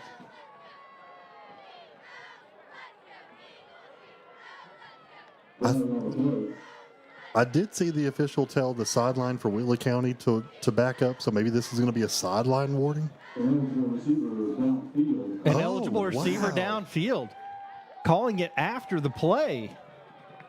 Wow. What is happening, John? They've already moved the chain. Well, they haven't moved the chains. But they measured and declared a 1st down. Yeah. and then changed the call to a penalty, illegal man downfield. And, John, he motioned 1st and 10 for the Eagles. Should that not be? Well, should that not be a replay 4th and 19? It should be. I mean, they would have to, if they decline the penalty, it's a 1st down. So they assess the penalty, and it will be a replay of 4th down with some penalty yardage. So that play is gone, and they'll be assessed a penalty from the Eagles' original line of offense scrimmage. is on the field. Jamie, this is a hot mess because if they decline the penalty, it should be. If they decline, it's 1st down Whitley. for the Colonels. Yes. If they accept the penalty, it would be a replay of 4th down with the penalty yardage assessed. So they're going to have to talk some more and figure this out because I don't think what they're doing is right now. They are giving the football to the Eagles, 1st and 10 at the 30.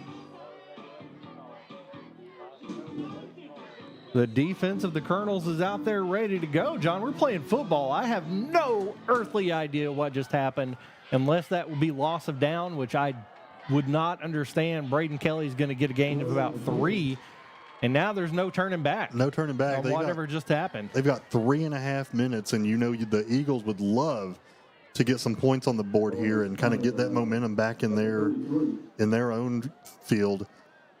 Jamie, I can't believe they have the ball right now, but they need to take advantage of it. Pass out in the flat to Braden Hall. He gets to the edge, a lot of speed. He gets a 1st down, steps out of bounds right at the 47-yard line. 1st and 10 Eagles. Big play, getting the ball out in the flats to their speed guys.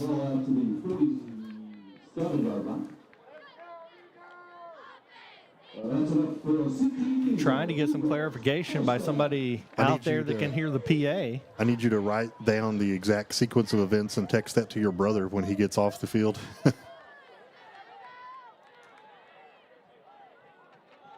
Beard takes the snap, throws out in the flat to Hall again.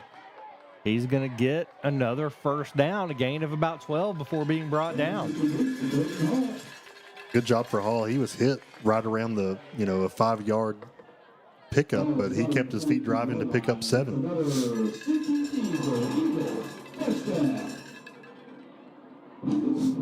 Now on the Colonel side of the field with 2 minutes to go. John, I got clarity. It looks like it is a loss of down in high school football. So, all right. 5-yard penalty and a loss of down. So that's why we have a turnover of downs there as the Eagles get about 3 yards on their 1st down rush. Still seemed a little controversial that was called after they had measured and reset. But that's where we are. Eagles ultimately a big stop there on 4th down, and now moving the ball to try to score before the half. Less than 2 minutes to go, 2nd and 6. Beard takes a snap, hands off up the middle. Just a little short of a 1st down. It's going to be 3rd and about 2. Braden Kelly on the carry there, creeping up on 90 seconds. They do have 2 timeouts left.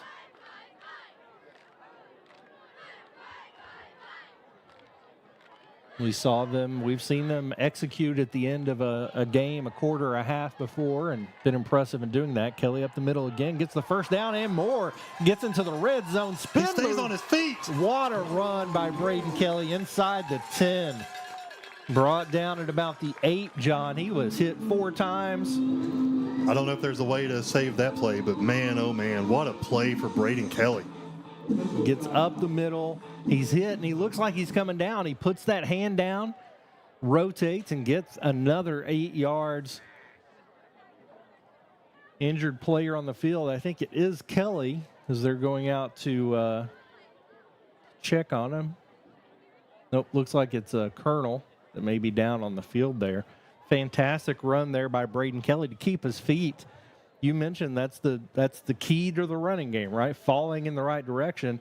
He was able to put his hand down. That's a drill you do with running backs all the time. You lose your balance, put your hand down, stay on your feet. the defense a lot of times will just give up, and that's how he got those extra 8 yards. It's going to be first and goal from the 8 with just over a minute left.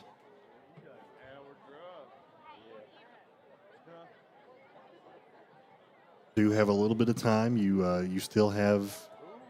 Do you have all your timeouts, Jamie? All They your have two. They have called one. They have 2 timeouts left. 2 timeouts. Try not to give the ball back to Whitley County if you don't have to, but you do have to walk away with the touchdown here in my book.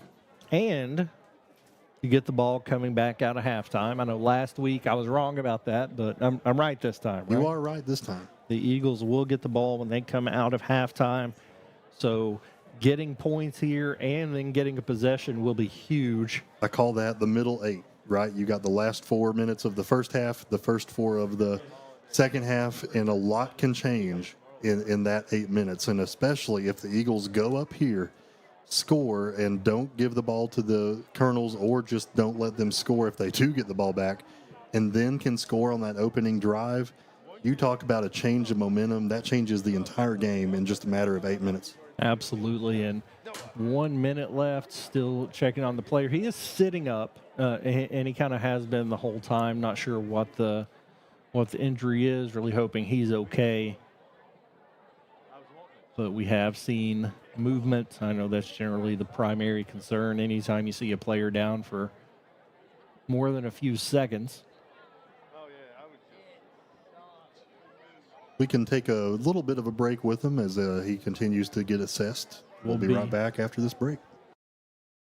CT Diesel Performance is now located at 2269 Enterprise Drive off Duncannon Lane in Richmond. Chris Thorne and his staff have moved to help better serve their customers to a bigger and better location and are here to still offer you the best in getting your vehicle to its peak performance. At CT Diesel Performance, they service all your automotive needs. No job is too big or too small. Like CT Diesel Performance on Facebook to learn more about CT Diesel Performance. Now located at 2269 Enterprise Drive in Richmond. At Jones Family and Cosmetic Dentistry, we make it our priority to deliver the gentle, compassionate care that you deserve from a dentist. Offering single visit restoration on crowns, bridges, inlays, onlays, and veneers with CERAC. Jones Family and Cosmetic Dentistry is equipped to handle all your dental needs, from surgical implant placement and restoration, teeth whitening, root canal therapy, and more. And we now have the Cone Beam 3D technology for taking scans of the jaw. For your next dental appointment, call Jones Family and Cosmetic Dentistry at 859-985-0201. First and 10 at the 8 for the Eagles. The Colonels player was able to make it off the field on his own ability, so thankfully he's okay. The Eagles with 1:09 left in the half, trying to get some points on the board before heading in for the break, and they will get the ball when we get back out. One thing that did, John, was it gave Braden Kelly a chance to get a little bit of a break after an impressive run. Oh, yeah, our offense trying to go into like trying to draw them offsides, and we ended up jumping. That's going to take it back to the 13. Still first and goal, though. No potential for a first down here. See if that changes what they're going to do. The clock did start there because the previous play was a running play, so now we're under a minute, about 50 seconds to go here. Beard rolls out, nowhere to go with it. Throws it away out of bounds. No principle there, incomplete. And he had R.J. Blair wide open in the end zone, but it was just way across the field from where he was rolling out. Right. It's a hard throw to make across your body and across the field. Second and goal from the 13 with 42 seconds left. Was a little surprised they chose to go to the air there. We'll see what they draw up here on second down. You still have time. You still have 2 timeouts. I think you've got time to do whatever you want. I don't think you have to go to the air, John. I think Braden Kelly around the edge is what I would try here on a long second down, and then burn a timeout if he doesn't get out of bounds. They're going to roll out to the left again. Good block there by Kelly. Throwing it up. Ooh, very well defended. Threw it up to the corner. Great defensive play there by Aaron Rowe. John, if you look, there's over on the long side of the field, they had trips to the left that time. There were no defenders. I don't love the jet sweep as much as you do, but I think that could be effective in that scenario. Beard still on the sideline talking about the play. 37 seconds. Again, now I think you've put yourself in a position where you may have to throw the football after throwing 2 incomplete passes. Trips to the left again. And we'll take the timeout now. We'll take it with them thanks to the Red Poppy. A 1-minute break and back here for the rest of the first half on WBON TV.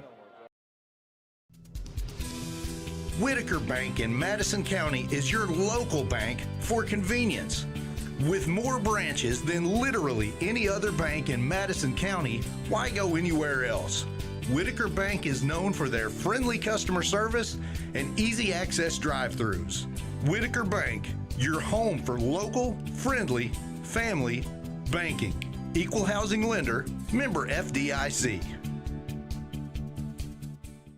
Orthopedic and Sport Physical Therapy will help guide you on your road to recovery. It is our mindset, a spirit driven to excellence to help people heal faster and better. If you have pain or an injury, or you need experts in sports medicine, Orthopedic and Sports Physical Therapy is your best choice in rehabilitation, and you have direct access. In most cases, you do not need a referral to any of our 7 locations serving the region. Just give OSPTKY a call. Visit our website at osptky.com to find the location nearest you. 3rd and goal for the Eagles on WBON TV with just under 40 seconds left of the half. Gabe Beard drops straight back. He's got Braden Kelly on a swing route. He hits him. He's trying to get to the pylon. Breaks a tackle. I think he gets to the 1-yard line. Knocked out of bounds. It looked like he stretched the ball over the goal line, and they are discussing it. Touchdown, Eagles. Very well drawn up play. There was nobody that tracked him over there. The defenders that did come across, as he just runs a wheel route into the flat. He catches it, breaks a tackle. Wonderful job sticking the ball out over the goal line. Not sure how they didn't call that initially, but glad they got it right. Eagles take the lead with 29 seconds left in the half. Swinging gate formation. They're going to give it a kick. Not sure who they're going to call this on here. Offsides on the defense. So they'll line back up in it and decide what to do now.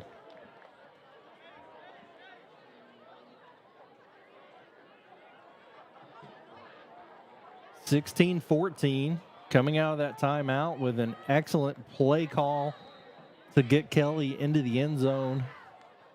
And they snap it to him here for 2, and he gets in. We do have a flag at the goal line. Not sure what they're going to call. Everybody's staying on the field, so they may be assuming that it's going to be a hold on the offense. That was such a quick-hitting play. They wave it off. No flag. 18-14 Eagles. We'll take a 1-minute break and come back for the second quarter on WBON TV. Hey, I didn't order any pizza. Jake from State Farm. After you saved me so much dough on insurance with that Parker promo, I devised a promo for you. Here's the deal, Parker. State Farm offers everyone surprisingly great rates. Right. Pepperoni pockets, cuckoo crusties. There's no promo, it's just great rates. And a side of ranch. When you want the real deal, call State Farm agent Jerry Goebel in Richmond today. Like a good neighbor, State Farm is there. Hey everyone, Jeremy here with the Red Poppy. We're not your typical small business. We're a full floral and gift boutique, plus serve coffee and refreshers, and we have several food options as well. Stop by our convenient drive-thru on your way to work or let us deliver. Like us on Facebook and join us live at 5 each Friday where we give away great gifts. So far this year, we've given away a trip to Vegas, a trip for 4 to Disney World, and lots more. Come see us anytime and take advantage of our full menu at the Red Poppy, 5006 Atwood Drive, Suite 1 in Richmond. What a last 5 minutes of the half here as the Eagles get the ball on a loss of down call, illegal receiver. score a long touchdown, then get a 2-point conversion. What a turnaround, and now 30 seconds left till the half as the Eagles kick it. Parker does come up with it, and he's hit pretty immediately, breaks several tackles, and he's going to get up to the 42 with 22 seconds left in the half.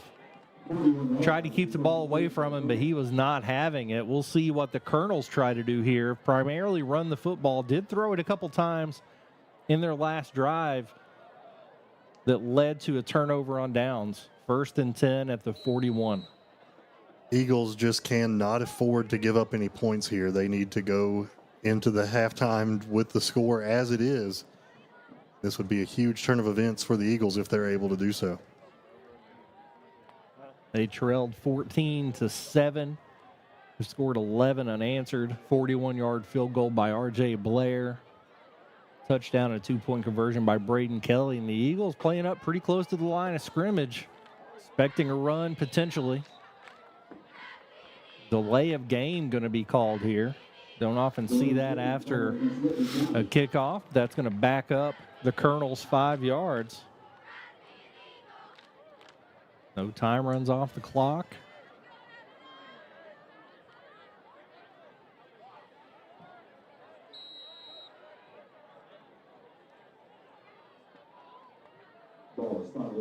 First and 15 at the 36. 22 seconds left till halftime, so it's score or bust here. Parker. Offsides on the offense. I think a wide receiver was anxious to try to get out and run that post route. So that's going to back it up 5 more. It did look like they thought about play action. Now you're in a scenario 1st and 20 where, as a coach, I would be concerned about trying to put the ball in the air and giving it back to the Eagles. I think if you're the cornerbacks for the Eagles, you need to wake up and shake the raw stuff of you, because I think this one's going to be coming their way. Little time did run off the clock there. They're not going to make them put it back on. 21.7 seconds remain.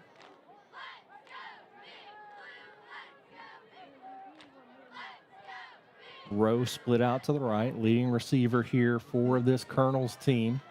I formation. Going to hand it off to Parker on left tackle, and he's going to break a few tackles before being upended there by R.J. Blair. They're going to call a timeout. We'll take it with him. It is, yep. We'll be back in 1 minute on WBON TV. Gillum Sports Lounge isn't just a place for good food and hospitality. It's about gathering with family and friends, satisfying those taste buds, and cheering on your favorite team. You can't go wrong with one of their delicious burgers, salads, pizzas, or one of their many appetizers. Order online or stop in and see for yourself why Gillum Sports Lounge has been a staple in Richmond for almost 20 years. Located inside the Richmond Mall. Gillum Sports Lounge. Like them on Facebook to see more.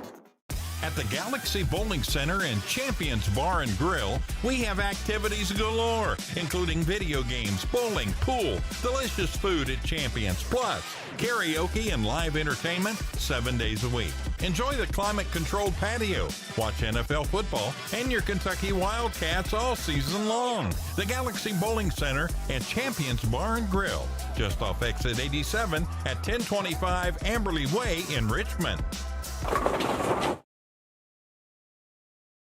14.9 seconds remaining till the half here at Madison Southern. WBON TV coverage presented by Bishop Smallage Repair of Richmond as the Eagles lead 18-14, and the Colonels of Whitley County with just a few ticks of the clock until we go to the break. We'll see what they draw up here. Play action. They're going to throw it deep, and he's open. The throw's just a little short. Really good coverage there by Braden Hall. It did look like Rowe had a step, but Hall closed the door to bring up 3rd and 15. That play took a little bit of time, so 8.5 seconds to go here in the half. Really good coverage there by Hall. Great pass, too. I mean, it was just great coverage by Hall.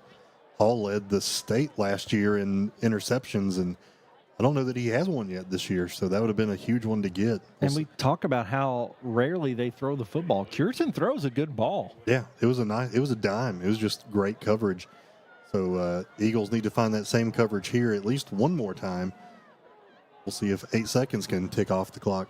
He rolls out to the left this time, sets his feet, looking deep again. He does have Parker. He makes a catch, trying to get away, runs out of bounds as the clock expires. We'll see what happens there. I don't know how he got open, but he was wide open down the sideline. Wide open, but playing a little cat and mouse after the catch, and that was enough to do it. That was enough to eat the clock up. Good job, Eagles, getting off the field. Both teams heading to the sideline as we see that replay. Another great pass to a wide open Parker down the sideline. Clock runs out. Eagles lead 18-14. We're going to take a 3-minute break and come back and break down the first half right here on WBON TV. At First Franklin Financial, we make loans for living, offering personal loans from $600 to $15,000 with fixed rates, flexible terms, and payment plans to fit any budget. And with same-day approvals, you can get your money right away. The next time you need a little financial help, First Franklin Financial is here for you. Visit oneffc.com to learn more. Pruitt & Sons Auctioneers have over 24 years experience in the auction industry. Whether you're selling real estate, personal property, or liquidating your assets, Pruitt & Sons can help take your property to auction and walk you through the process. Serving all over Central Kentucky, visit PruittAuctioneers.com. And remember, Angela Pruitt for all your real estate needs as well.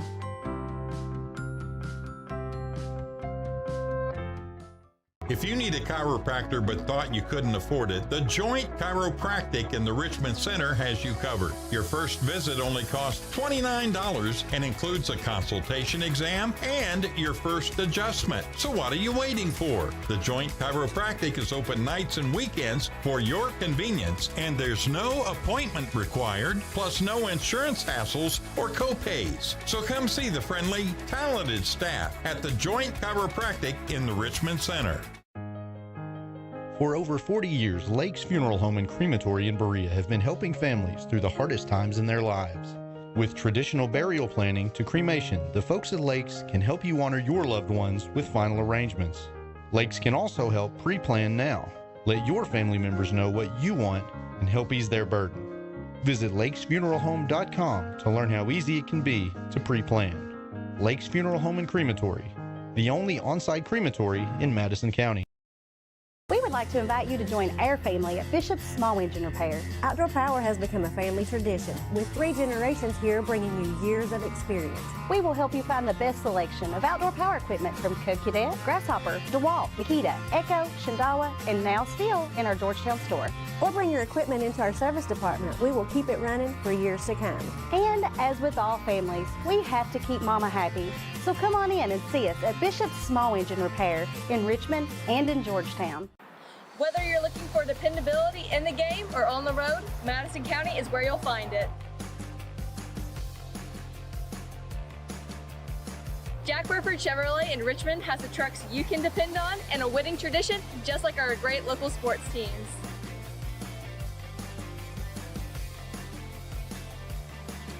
Come see us at Jack Burford Chevrolet in Richmond or check us out at jackburford.com to see our dependable trucks and become a part of the winning tradition. Back here on WBON TV as the Madison Southern Eagles lead the Whitley County Colonels 18-14 at the half. This is your CG Bank halftime show. Go to cgbank.com or download the MyCGB app to do all of your banking at your fingertips.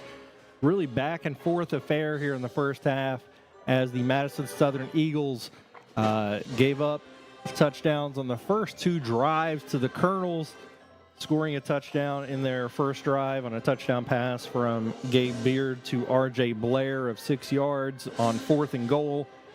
Then the next time, Braden Kelly punches it in on a 3rd down pass from the 16-yard line before getting a 2-point conversion, in addition to R.J. Blair's 41-yard field goal. So a really impressive offensive performance from the Eagles here in the first half, John. And something they just really didn't seem capable of doing earlier in the year. Just been really impressed with their development over the last few weeks. And the defense put up a stop, really helping the Eagles out. When they needed it. And this offense from the Colonels really ran the ball at will the first 2 drives. Some penalties got them behind the sticks a little later. And then a very confusing illegal receiver downfield, turnover on downs as the officials took them a while to get their ducks in a row before the Eagles got that stop, got the turnover on downs before going down to take the lead. Well, that was a confusing series of events, but at the end of the day, you're just happy that the officials took the time to get it right, because that could have been a disaster for the Eagles.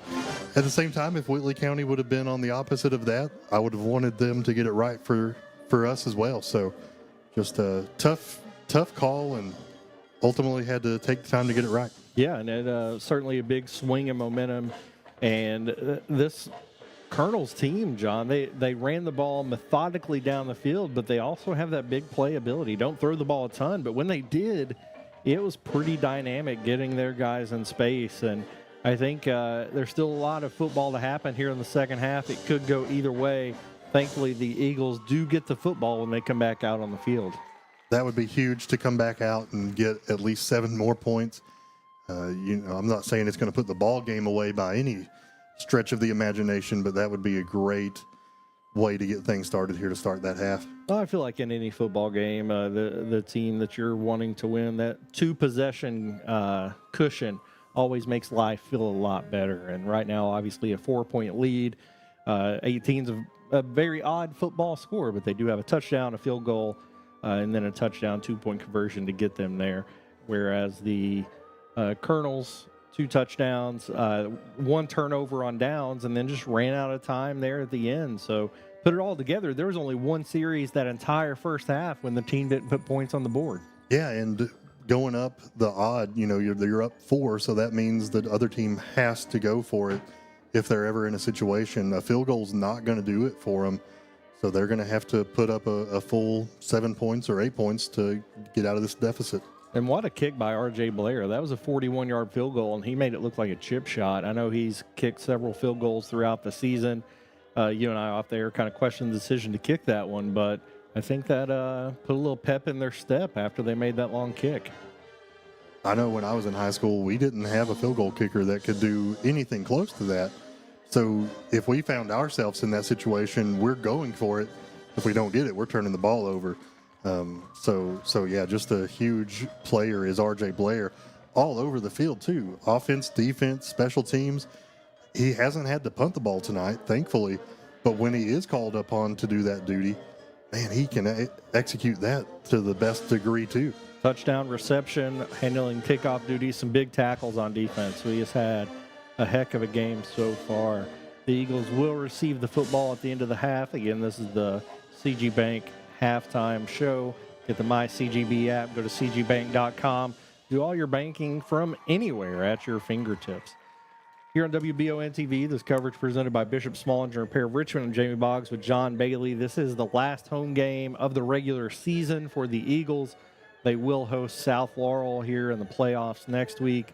Whitley County still awaiting their playoff destination, but both teams looking to build some momentum here in this last regular season game going into the postseason, as we see the Madison Southern Band out there on the field with their final regular season performance. That's senior night before the game started, so I'm going to go ahead and shout out the senior band members while they're out on the field. Kelsey Abrams, Victoria Cody, Matthew Coffey, Sophia Doherty, Caroline Horton, Sam Jansen, Kaylee Jones, Aiden Kelly, David Kenworthy, Thomas Lamb, Dylan Mims, Sydney Murray, Bianca Robbins, Ammon Romney, John Scoville, Gage Talby, and Carly Tipton. Your senior band members. We've already celebrated the dance team and cheerleaders, as well as the football players out there looking to get a win in their last regular season game to pull their record to 500, John. We'll take another 3-minute break and come back for more halftime breakdown right here on WBON TV. And at the half, EKU leads state 21-7. I love the way these look. Thanks. Yeah, go Colonels. Is it here? Hey, Coach. It's right here, but shouldn't you be at the game? Carry your favorite team with you everywhere you go with the new EKU branded debit card from CG Bank. No matter what season it is, always show your Colonel pride. Has anyone seen Coach? Who makes the best meal in Richmond? Nuevo Vallarta. Friendly service, a place that's good for kids and good for groups. Head to Nuevo Vallarta on Big Hill Avenue in Richmond. Nuevo Vallarta is known for warm hospitality, great prices, great food, and the best fajitas in town. Start with an appetizer, order a la carte, or choose from their huge menu of Mexican favorites for grown-ups and kids. Nuevo Vallarta on Big Hill Avenue in Richmond. You've heard the name Chenault Vineyards, but what do you know about it? Chenault Vineyards is a place for the community to enjoy. Central Kentucky's premier event and wedding destination with 5 event venues, full-service catering, over 13 varieties of wine, live music entertainment, seasonal food options, weekly themed Wednesday night out and girls night out, trivia, murder mystery date nights, and free yoga on the point with beautiful views. Everyone can find something to do at Chenault Vineyards. Want to know more? Follow them on Facebook and Instagram or plan your night out at ChenaultVineyards.com. To some, it's just a boat. But to Jim, it's his escape from meetings, traffic, and the grind of daily life. He may not catch any keepers, but he wouldn't trade his day on the lake for anything in the world. That's why his boat is insured by Kentucky Farm Bureau. But it's not just Kentucky's Farm Bureau. It's Jim's Recharge the Battery Farm Bureau. My Farm Bureau. David Mayo, John Rader, and Chris Hornsby with Kentucky Farm Bureau.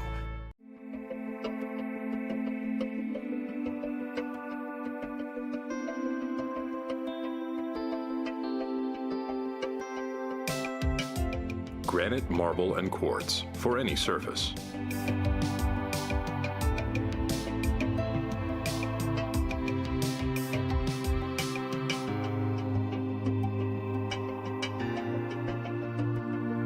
Make a lifetime commitment you won't regret.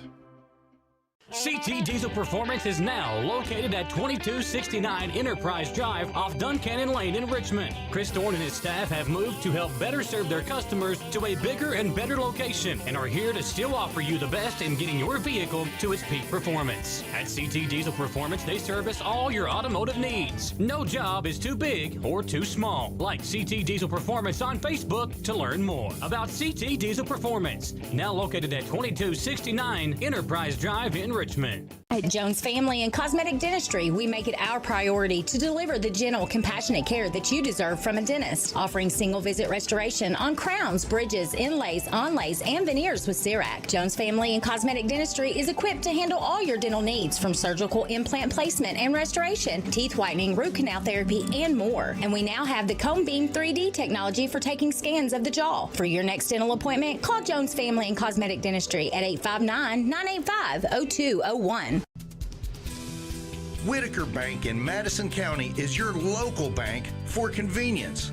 With more branches than literally any other bank in Madison County, why go anywhere else? Whitaker Bank is known for their friendly customer service and easy access drive-thrus. Whitaker Bank, your home for local, friendly, family banking. Equal housing lender, member FDIC. Orthopedic and Sport Physical Therapy will help guide you on your road to recovery. It is our mindset, a spirit driven to excellence, to help people heal faster and better. If you have pain or an injury, or you need experts in sports medicine, Orthopedic and Sports Physical Therapy is your best choice in rehabilitation, and you have direct access. In most cases, you do not need a referral to any of our 7 locations serving the region. Just give OSPTKY a call. Visit our website at osptky.com to find the location nearest you. Hey, I didn't order any pizza. Jake from State Farm. After you saved me so much dough on insurance with that Parker promo, I devised a promo for you. Here's the deal, Parker. State Farm offers everyone surprisingly great rates. Right. Pepperoni pockets, cuckoo crusties. There's no promo, it's just great rates. And a cider ranch. When you want the real deal, call State Farm agent Jerry Goebel in Richmond today. Like a good neighbor, State Farm is there. Hey everyone, Jeremy here with the Red Poppy. We're not your typical small business. We're a full floral and gift boutique, plus serve coffee and refreshers, and we have several food options as well. Stop by our convenient drive-thru on your way to work or let us deliver. Like us on Facebook and join us live at 5 each Friday where we give away great gifts. So far this year, we've given away a trip to Vegas, a trip for 4 to Disney World, and lots more. Come see us anytime and take advantage of our full menu at the Red Poppy, 5006 Atwood Drive, Suite 1 in Richmond. Welcome back to Madison Southern High School and WBON TV as the Eagles of Madison Southern lead the Colonels of Whitley County 18-14 after a back and forth first half. The teams making their way back out to warm up here for the second half on senior night. John, a lot of offense there in the first half it seems kind of like a low-scoring game, but there was only one series that didn't result in points. Yeah, just a fun ball game to watch. We said coming into it, we thought this would be a fun, close game, and definitely living up to that right now. Both teams just powerhouses on offense right now. Don't really say that a lot about Madison Southern this year, so I really like the change of pace. Really like the play calls that we've seen, mixing it up. Shane Parker has 2 touchdowns for the Colonels, for the Eagles. We have 2 touchdown passes, neither coming on the ground. A pass to Braden Kelly and another pass that went to R.J. Blair. R.J. Blair also with a long field goal kicked. And the Eagles will be coming out here and getting the football. They did score the last 11 points of that quarter, kicking a field goal, getting the only stop, a turnover on downs, and then scoring with under 50 seconds to go before the half, and the Colonels unable to make anything happen. John, are there any adjustments that you feel like need to be made? The Eagles scored points on every drive. Defensively, they did finally get a stop. What do they need to change, if anything? Yeah, there in the second quarter, we did see that the defense, at least the secondary, was getting a little too used to the run and not playing their assignments. They did get caught a little bit, but finally they woke up. I think it was Braden Hall, did a really good job defending some passes there. So just make sure that your secondary is awake and alert. Hopefully they don't have to make the stops on the tackles. And the run game can be contained in your first and second levels of defense. But, hey, you're going to have to just key in on Parker. I don't know if you have to put hat on hat with him and make a way to stop him before he can get those 6, 7, 8-yard plays and really see if you can get off the field again somehow on the defensive side. I really think if you can do that one more time here for the Eagles, it puts you in good shape. Such a dynamic player as Parker, has 24 rushing touchdowns on the season. Just a junior, John, so got a lot of football left in front of him. I know Coach Reimer is giving him a lot of the attention on offense, deservedly so, but he's got a bright future in the game of football. Well, and I know that in the next couple of years, there's a Bolin, little Bolin boy that I played football with his dad, Tommy Bolin, and now he's a running back or a wide receiver down in Whitley County I think he's on their JV team. Maybe he's still in 8th grade, but I think he's going to be an up-and-comer to work alongside Parker and eventually take over for him. Next week, the Eagles will host South Laurel. You mentioned playing with the kid's dad. South Laurel's quarterback, Mason Griffin, played high school football with myself and Whitley County's coach, Matt Reimer. They throw the football a ton down there. So the Eagles really keying in on a run this week are going to have to shift gears next week to prepare for that dynamic passing attack of South Laurel. However, the offense, I think, has made huge strides in these last 2 weeks and really looking to get themselves in playoff shape, for lack of a better term there, as the Cardinals of South Laurel will be here for the first round of the playoffs. So, Jamie, when you were playing football with Matt Reimer, were you all running a similar offense to what Whitley County's running tonight in the wing tee? Yeah, very, very similar. Matt Reimer was a running back. Primarily he was most beneficial to our team defensively, but he also ran the ball quite a bit. Was a really strong runner. Mason Griffin's dad was the tight end. So it's fun to look back on those memories and see people's kids competing and seeing Coach Reimer continuing to coach the sport that he loves, and to see his personality rubbing off on on his players. So that offense is what Foley's middle school team ran when I was coaching over there. I don't know if they're still running that or if they had switched up when Coach Payne came over to run a similar offense as what he is running. But I love it because there's so much you can do out of it and some wrinkles that you can do that we still haven't seen yet. So hopefully if those do come out, Southern's going to be prepared. And another aspect of Coach Reimer is not giving up, not going down without a fight. So I expect to see that out of this Colonel team in the second half, to continue fighting and not to give up in any form or fashion. As we kick off here to the second half, they kick it deep back to Preston Williams, who receives the kick at the 15, runs over the defender and gets down the sideline, goes out of bounds at about the 48. He lowered the boom.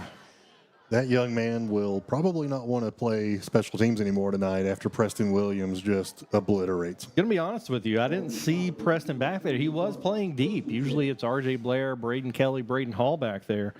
Preston Williams, a heck of an athlete, and obviously with a full head of steam there, he made something happen. The Eagles, 1st and 10. They ended up marking that at the 46.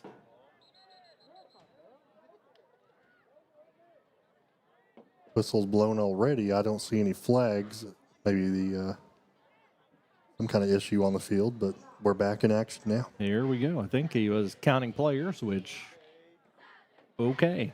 1st and 10 Eagles. Beard takes a snap, hands off, fakes the handoff. Actually, that was Ethan Moore, quarterback. In the shotgun. Good call. He fakes the handoff, and he gets a big rush all the way down to the other 41-yard line, about a 15-yard rush. Thanks, John. I didn't even notice that was Moore in there.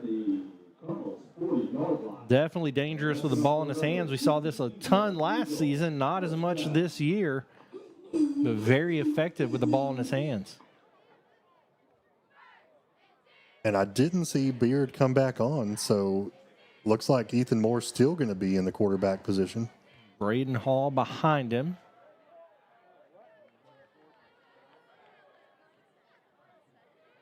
Making the call at the line.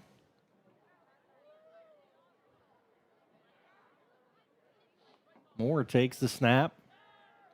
Cuts it back across to the right side, and he's trying to get up to the sideline. Steps out of bounds. Another first down run for Moore. Had the option there to pitch it to Kelly on the sweep, but he saw a gap back to the right, and he hit it full bore.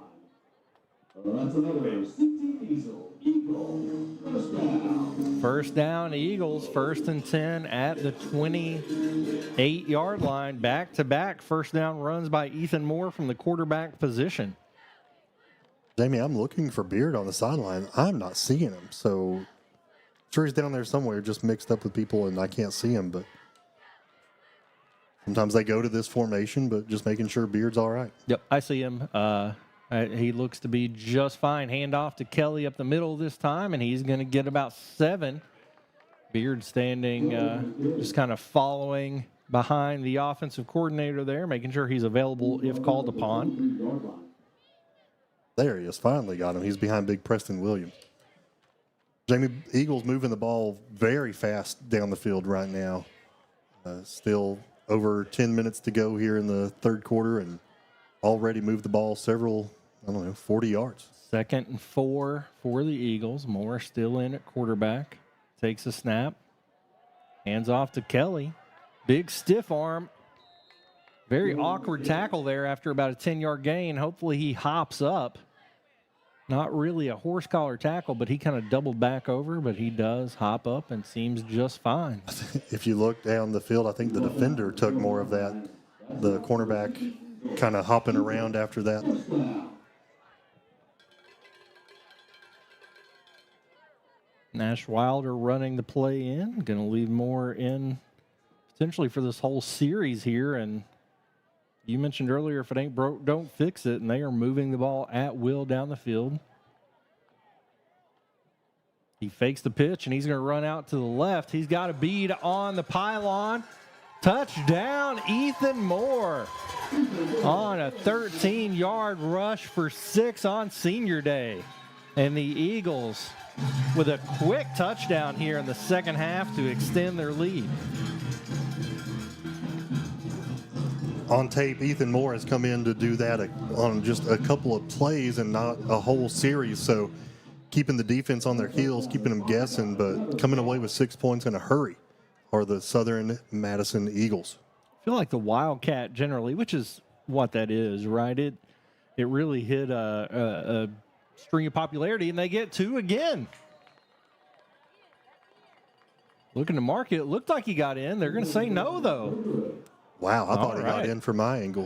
All right. 24-14, 10-point lead for the Eagles. We'll be back in 1 minute, and they're on defense on WBON TV.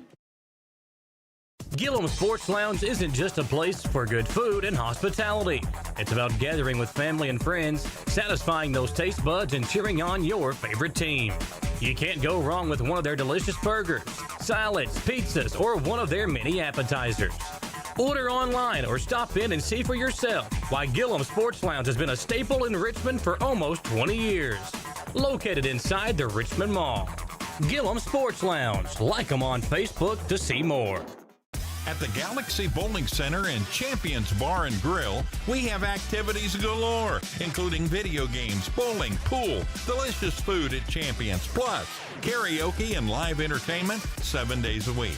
Enjoy the climate-controlled patio, watch NFL football, and your Kentucky Wildcats all season long. The Galaxy Bowling Center and Champions Bar and Grill, just off exit 87 at 1025 Amberley Way in Richmond. 10-point lead for the Eagles here in the third quarter on WBON TV. Coverage presented by Bishop Small Engine Repair of Richmond. Madison Southern scores on a Wildcat drive led by Ethan Moore at the quarterback position. Fair catch called, and he missed it. And it was whistled dead after the miss. Yeah, that's, not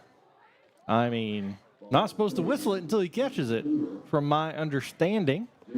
Coach is not happy, but really not a lot you can do to change that, John, after the whistle's blown it dead, and he ended up getting it back. So I guess no harm, no foul there, but not a great night for these officials so far. Yeah, it happens, but you got to make sure he catches it before you blow that whistle.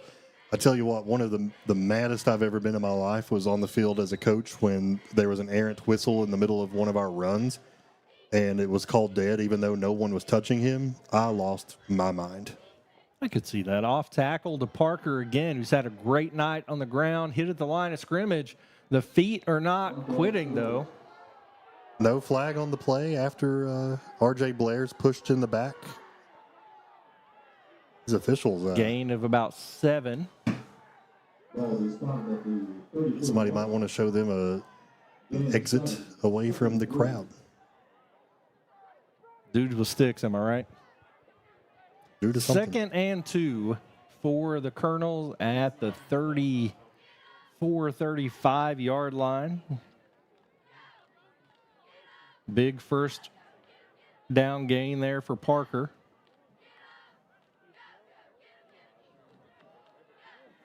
They trail by 10, but they did show that they can score quickly in the first half as well, as Cureton's going to throw out in the flat. Think he may right at the first down marker. They're going to give it to him, I think. Calling for a stoppage of the clock so they can move the sticks. We had a defensive end who almost made a play. He was able to jump up and get his hands up trying to tip that ball. And I thought he might have tipped it a little bit, just comes up a little short. Almost a big play for the Eagles defense. Cureton's been very efficient passing the football. They haven't gone to him often. He moves the sticks there. 1st and 10 on the 37 for the Colonels.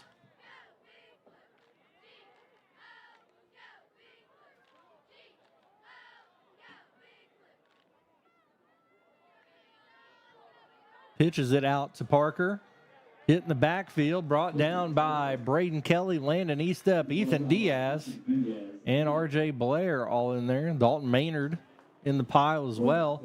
One of the better defensive plays. That's the penalties aside, the first negative play that they've had for the Colonels. It was an option play. The quarterback kept it for a little bit, got hit, so he pitched it. Parker stumbles a little bit, not able to get back on his feet and gain enough momentum to get in the yardage, but that is exactly what the Eagles wanted to do, And it brings up a 2nd and 11. Time is still ticking off the clock, about to hit 7 minutes to go in the third. We've talked about Parker's running ability. He hasn't taken a play off this entire game offensively either as he goes up the middle, gets into the open field, ultimately brought down there by Braden Kelly. We got a little bit more extracurricular activities there deep in the defensive backfield. I believe we're going to have 3rd and 1 here. There have been some of that going on, but no flags coming out yet. I think it's just a matter of time if the refs don't try to make sure they keep in control of this game. Little chippy out there right now. Yeah, and those have been, they've been pretty far away from the ball at the very end of the run. But if it's happening consistently, I think you do have to start throwing the yellow flags. Parker gets it up the middle, fullback position, gets the first down. And quite a bit more is going to rush for about 8 there. 1st and 10, Colonels. And there's the flag. And another one. Didn't see exactly what happened there. There is a player down. He's hopping back up, though. Didn't see what extracurricular things were going down there or that one might have just been, I think the first couple that we saw were physical. That one might have been some verbal issues that was happening down after the play. I didn't see anybody pushed or anything like that.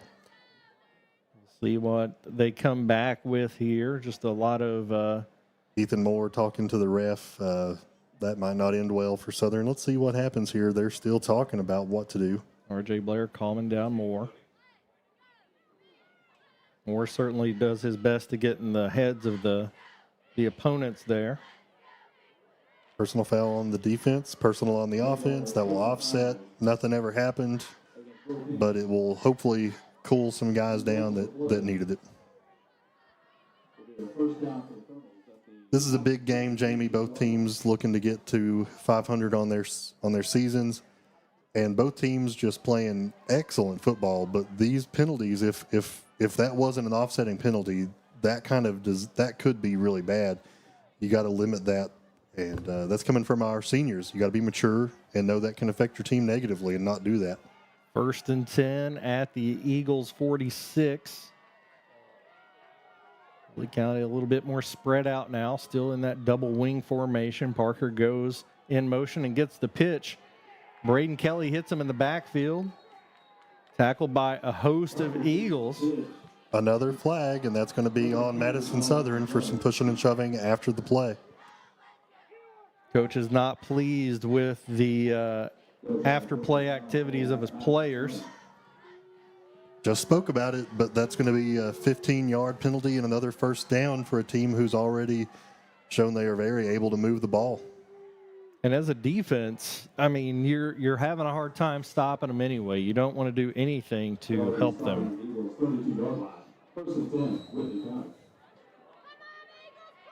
1st and 10 at the 32. That was a great stop and just did not need to happen. Under 6 minutes to play, about 5.5 now. In the third quarter, Eagles lead 24-14 over the Colonels. I formation. Puritan takes the snap and hands off to Parker, off left tackle. Ethan Diaz gets a hand on him and drags him down. Still gets a gain of about 4, though. Really just minimal times when he doesn't get positive yardage. Is getting up a little slow this time. We mentioned he is, not only has he played a lot, he's carried the ball on 80 to 90% of their plays. He was able to jump up, but not until after the officials called a timeout. So he will set this play out regardless of how he's feeling.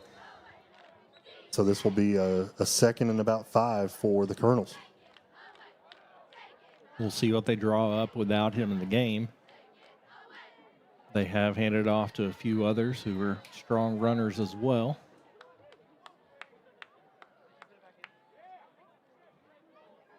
Puritan running the play back out. Play clock hasn't started. There we go. 2nd and 5 at the 28-yard line. A little confusion, double wing look. One wide receiver out to the right. Rowe goes in motion, handoff up the middle to Bryant. He gets maybe 2 yards. It's going to bring up 3rd and short. 3rd and a long 3 as Parker makes his way back onto the field. Could be another big stop for the Eagles. This is the area of the field where they did get their 1 turnover on downs. But I also imagine this is 4 down territory for the Colonels. Need to pick up about 4 yards to move the chains.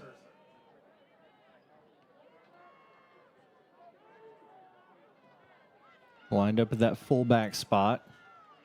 Goes right up the middle. Stuck immediately and brought down by Preston Williams, I believe. It's going to bring up 4th.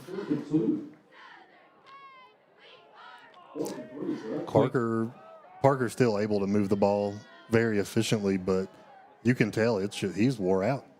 Quick hitter up the middle. Great play there by the interior defense. 4th, and I don't think he gained any yardage on that play, so 4th and a long 3 to 4 yards. So far this game, yeah, this has been this would be a huge stop for the Eagles if they're able to stop him here. Straight T across the backfield this time. Motion across. Counter to Bryant, who's hit. And it's going to be close. Be short, Jamie. He might be short. We'll see what they call here. Not sure about that spot. They give it to him. 1st and 10 Colonels. That was really close.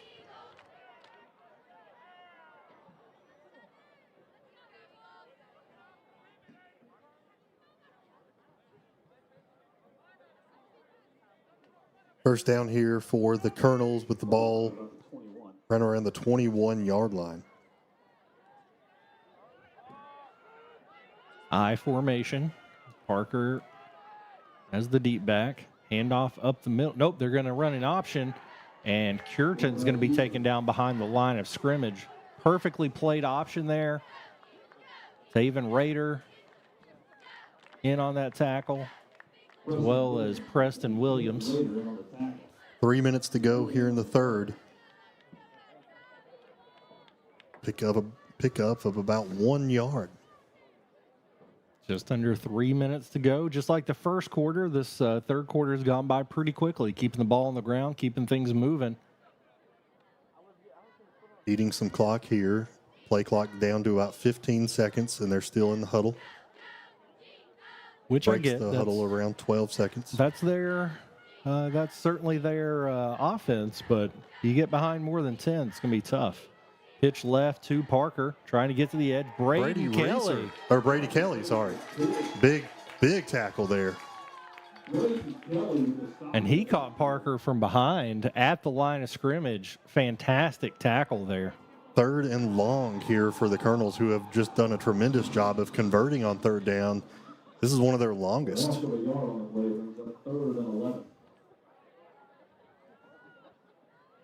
Really, really good open field tackle there. They've had trouble getting a hand on Parker behind the line of scrimmage. So wonderful play there by Braden Kelly.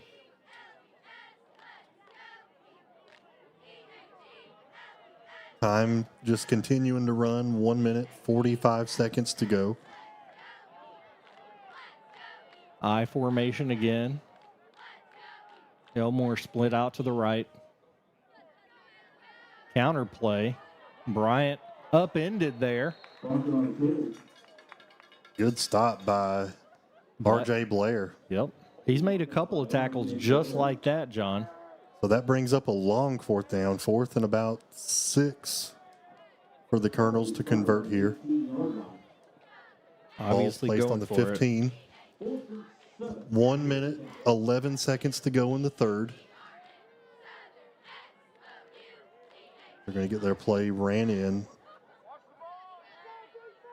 John, 25 seconds to go on the game, or on the play clock. Sorry. If you're Whitley County, what do you draw up here? You put it in the air, or you put it in the hands of Parker? You know, I would do what I call a jump pass, just past their linebackers. Yeah. They're going to call timeout and talk it over. We'll take it with them thanks to the Red Poppy back in 60 seconds on WBON TV. At First Franklin Financial, we make loans for living, offering personal loans from $600 to $15,000 with fixed rates, flexible terms, and payment plans to fit any budget. And with same-day approvals, you can get your money right away. The next time you need a little financial help, First Franklin Financial is here for you. Visit oneffc.com to learn more. Pruitt & Sons Auctioneers have over 24 years experience in the auction industry. Whether you're selling real estate, personal property, or liquidating your assets, Pruitt & Sons can help take your property to auction and walk you through the process. Serving all over Central Kentucky, visit PruittAuctioneers.com. And remember, Angela Pruitt for all your real estate needs as well.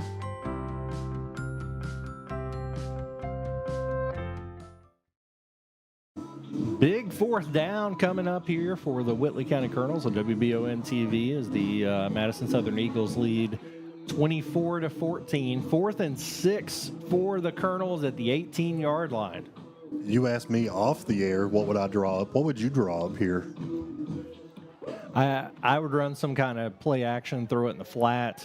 They had a lot of success earlier with a backside tight end screen. A penalty ended up erasing that progress, but they obviously do have some wrinkles in their system. We'll just see what they try to go to here. I do think they put it in the air. Lined up in a double wing formation. Reverse. To Rowe. And he gets the first down and more. He gets a touchdown. Well, Jamie, it ended up being a play that neither of us thought of. Apparently, the Southern defense didn't think of that either. That was the first reverse we've seen, but great play by Whitley County to put 6 on the board. Fake the pitch there to Parker, hand off to Rowe around the end. More pleading with the official over there. He got blocked in the back. No flag. Touchdown, Colonels, as they attempt to cut the lead to 3. Kick is blocked. Good job to only get, and then some extracurricular after the play. Not sure what the flags were there. We'll stay here till they tell us what happened before we go to our break. But that's going to make it 24-20. Eliminating a potential game-tying field goal. Was that Braden Kelly in on the block? I missed the block. Personal foul on Southern, so that'll be assessed on the kickoff. We'll take a 1-minute break and come back for the kickoff here on WBON TV. If you need a chiropractor but thought you couldn't afford it, the Joint Chiropractic in the Richmond Center has you covered. Your first visit only costs $29 and includes a consultation exam and your first adjustment. So what are you waiting for? The Joint Chiropractic is open nights and weekends for your convenience, and there's no appointment required, plus no insurance hassles or co-pays. So come see the friendly, talented staff at the Joint Chiropractic in the Richmond Center. For over 40 years, Lake's Funeral Home and Crematory in Berea have been helping families through the hardest times in their lives. With traditional burial planning to cremation, the folks at Lake's can help you honor your loved ones with final arrangements. Lake's can also help pre-plan now. Let your family members know what you want and help ease their burden. Visit lakesfuneralhome.com to learn how easy it can be to pre-plan. Lake's Funeral Home and Crematory, the only on-site crematory in Madison County. 24-20 as the Colonels score on a 4th down reverse to cut into the Eagles' lead. They will have a personal foul assessed after the kickoff, I believe. Actually, it should be now because you can't do it after the kickoff. It's a touchback. But they are not lined up for the penalty. The officials still just running into some communication errors. We'll go with that. So they're going to be kicking off instead from the 45 of the Eagles. We'll see what that changes for their approach. I mean, it puts you in a situation where an onside kick doesn't put you in a bad spot for field position. Kicking it deep, you can pretty much guarantee a touchback. So Not sure what they're going to draw up here, but we will see. 24-20, Eagles lead after an impressive drive and a big fourth down play there from the Colonels. Rowe on the touchdown run. They'll kick it short of the goal line. Goes back to Chastain, looking for the hole, and he's going to be swallowed up at about the 10-yard line. Spent a lot of time waiting for the hole to open up, and it never did. So it didn't get out of the end zone very far. The Eagles struggling with field position. It comes back to that penalty, John, and we talked about it earlier. Got to keep your head about you and not hurt your team with penalties like that. I was expecting a touchback, Jamie. He picked off that ball at the 1-yard line, and he picked it up over his head. Could have easily went into the end zone there. I think that's something that you need to coach. Say, hey, let that go for a touchback. Instead, Madison Southern takes over, and the ball is placed at like the 11 or 12-yard line. They got trips to the right. Braden Kelly in. I think Gabe Beard is back at quarterback. He takes the snap, throws it out in the flat to R.J. Blair, who's going to break a couple tackles, get a first down. About an 18-yard gain there by Blair, who has just played outstanding football on both sides of the ball and special teams today. Another big play. CT Diesel Eagle first down announced here in the broadcast. Also a sponsor of this show today. Thank you again to all of our sponsors for making this happen. Time is going to wind down, Jamie, and that's going to do it for the third quarter. We're going to go into the fourth. We'll take a 1-minute break and come back for the rest of the game right here on WBON TV. We would like to invite you to join our family at Bishop's Small Engine Repair. Outdoor Power has become a family tradition, with 3 generations here bringing you years of experience. We will help you find the best selection of outdoor power equipment from Co-Cadet, Grasshopper, DeWalt, Makita, Echo, Shindawa, and now still in our Georgetown store. Or bring your equipment into our service department. We will keep it running for years to come. And as with all families, we have to keep Mama happy. So come on in and see us at Bishop's Small Engine Repair in Richmond and in Georgetown. Whether you're looking for dependability in the game or on the road, Madison County is where you'll find it. Jack Burford Chevrolet in Richmond has the trucks you can depend on and a winning tradition, just like our great local sports teams.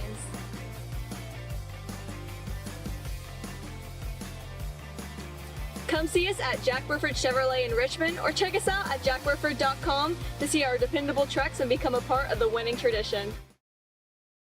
Down to the final quarter of regular season football here for the Eagles, trying to get back in the plus side on the 500, getting to an even record. And they currently lead 24-20 here in the fourth quarter over Whitley County. 1st and 10 at their own 29. Been a close game all around. Things are starting to get a little chippy, so both teams hopefully took that break, John, to get the composure about them a little bit. Can't afford any more penalties here. It's a 4-point ball game, so 1-possession ball game here. Counter to Braden Hall, breaks a couple tackles. Just well read by the defense there. Maybe he got 1 yard, but they were right on top of it. That was really well defended. I love the way that play was drawn up, but the defense played it well. No gain on the play. It's going to be 2nd and about 9.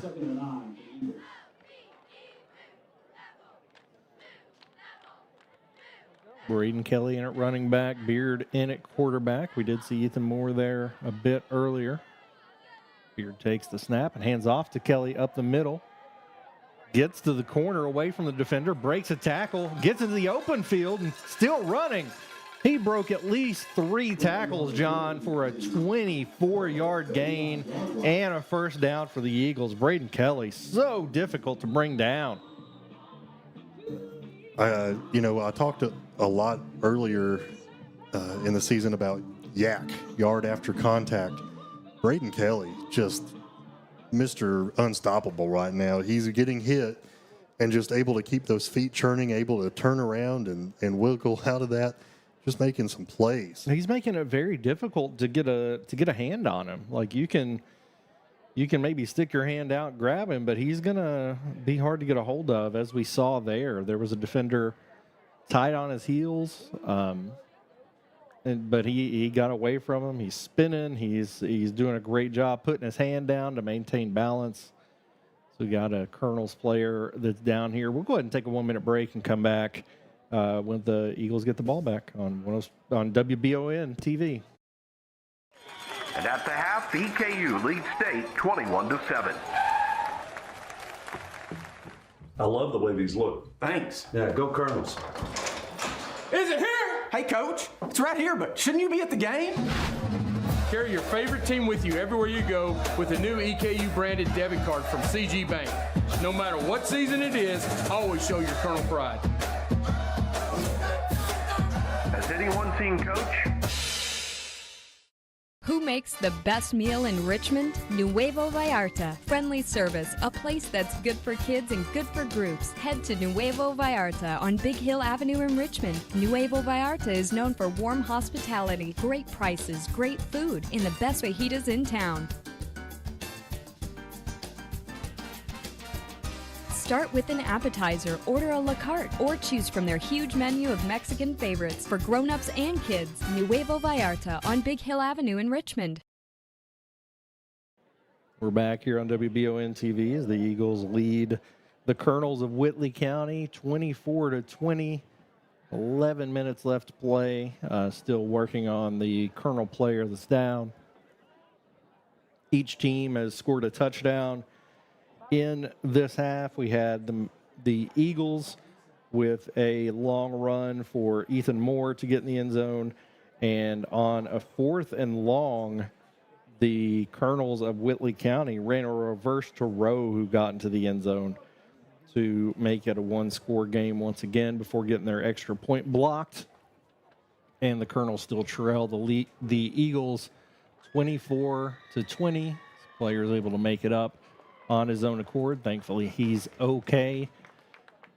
1st and 10 for the Eagles after a very impressive run there from Braden Kelly, John, and he just don't quit.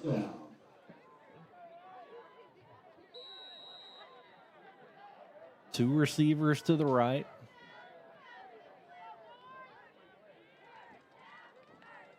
Braden Hall in motion. He's going to take it off tackle up the middle. Break a couple tackles, and he's going to get a gain of 5 there on 1st down. Braden Hall, more carries in this game than I've seen him have in the last few years. Certainly being productive with the football. Love that new wrinkle in the offense here, John. He's always been a playmaker, and most of the time you'd see those big plays on defense pulling down interceptions as he led the state last year, but making his presence known and felt here on offense tonight for sure. 2nd and 5 for the Eagles. Hand off to Bertafoya. He drops it. He coughs it up, and it's picked up by Whitley County. That's a big turnover. Not sure he ever had a good grip on that after the handoff, as it just kind of flew out of his hand. You can see the freshman gets the handoff here. Yeah, it flew out of his hand before he was, before anybody made contact. So that's 1st and 10 for the Colonels now. Brutal mistake, as that's the first turnover of the game for either team, and it comes at a horrible time for the Eagles. 4 points here separates the teams right now. Whitley County down, but with the ball. Great field position after that fumble. Jamie, this is a make it or break it for the defense. This is you have to get off the field without giving up points here. Very dangerous situation. There's only been one drive this entire game where there was a turnover of any kind. That was a turnover on downs in the first half. And off to Bryant up the middle, stuck at the line of scrimmage for no gain. The only other time a team didn't score is when the first half ran out when the Colonels had the ball. So not a lot of defensive stops either way. The Eagles desperate for one here. 2nd, they marked him, giving him a couple yards, 2nd and 8. Absolutely no penalties can be given up on this possession either for the Eagles. A couple of them down there on the last possession. The last series gave up some first downs that just weren't earned. So Got to play really clean, efficient football here. Got to play smart, both on the discipline of maintaining your assignment and not getting penalties. Puritan keeps it himself this time on the option, and he's going to get a gain of about 16. Haven't really seen him do that this game, and but he tricked me for sure. I thought that ball was given right up the middle. That's where I was following the play, and then I look up, and Curtin has it for himself, and he keeps it for a great pickup of, 14, 15 yards on that play? Actually, what number was that, John? I didn't see it, Jamie. It was like a flash of lightning went by. Yeah.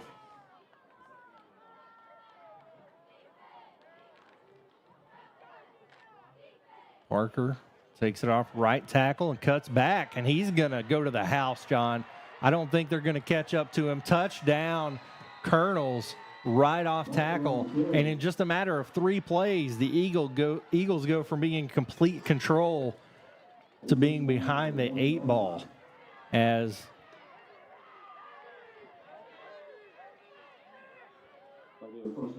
they're going to mark him out of bounds, John, saying he stepped out of bounds before he scored. I don't know that I saw him get pushed out, but maybe I did, or maybe he did. He just makes one cut, and he goes untouched, as you can see on this replay, all the way down.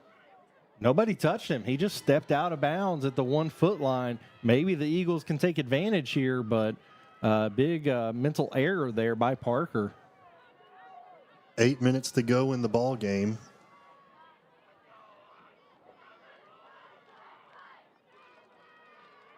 Motion across. Parker up the middle, gets into the end zone this time for his 3rd touchdown of the game. And now the Colonels lead 26-24.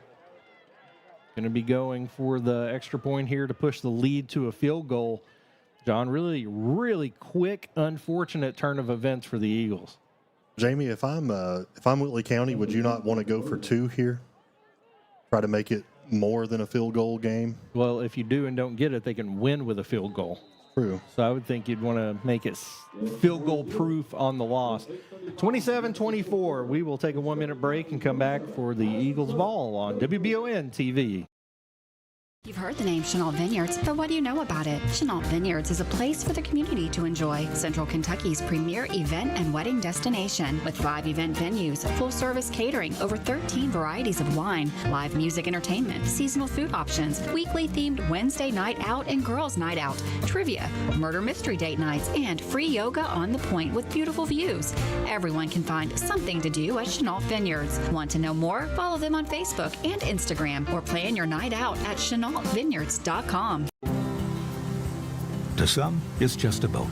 But to Jim, it's his escape from meetings, traffic, and the grind of daily life. He may not catch any keepers, but he wouldn't trade his day on the lake for anything in the world. That's why his boat is insured by Kentucky Farm Bureau. But it's not just Kentucky's Farm Bureau. It's Jim's Recharge the Battery Farm Bureau. My Farm Bureau. David Mayo, John Rader, and Chris Hornsby with Kentucky Farm Bureau. 8:35 remaining here at Madison Southern High School as the Eagles find themselves trailing 27-24 behind the Colonels of Whitley County after a turnover and a very quick touchdown from Whitley. We've got ourselves a ball game here. Kicking it deep. Preston Williams is going to field it at the 22. Stiff arm. He's going to be brought down at around the 33-yard line, and the Eagles will take over offensively. It really had good momentum. We're moving the football before the first turnover of the game really put them in a bad position here. This is one of those situations that I always talk about, Jamie, is when adversity hits, are you going to be the team to put on more steam? Are you going to let that just fuel your fire a little bit and really come out and explode here? 1st and 10. Hand off to Braden Kelly, who puts it on the ground. I think he got that one back, but that's 2 fumbles in a row from the Eagles. And that handoff did look a little far away, as if he had to reach to hand it off. Thankfully, they got that one back, but Something needs to change. That's back-to-back really tough plays for the Eagles.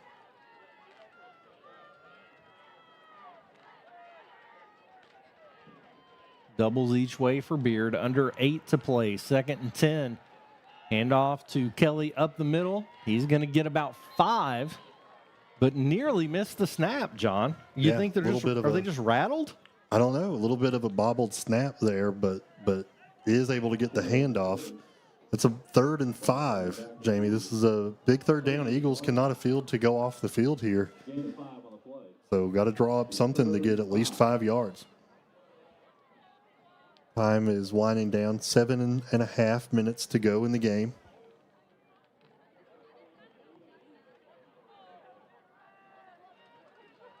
What do you go to here? They've had a lot of success with short passes out into the flat to their speedy receivers. Is that what you go back to here? I'm running Kelly to the outside. And we're going to roll Beard out. A lot of pursuit. He tries to throw it, gets it to R.J. Blair. It's going to be complete, but maybe a 2-yard gain. Going to bring up 4th and 3 at your own 40.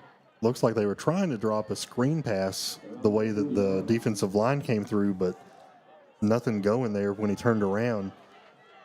I thought the ball hit the ground. I thought they were going to call that incomplete, but they didn't. It's 4th and 3. This is a critical 4th down. You got to punt it, right? It looks like that's what they're going to do.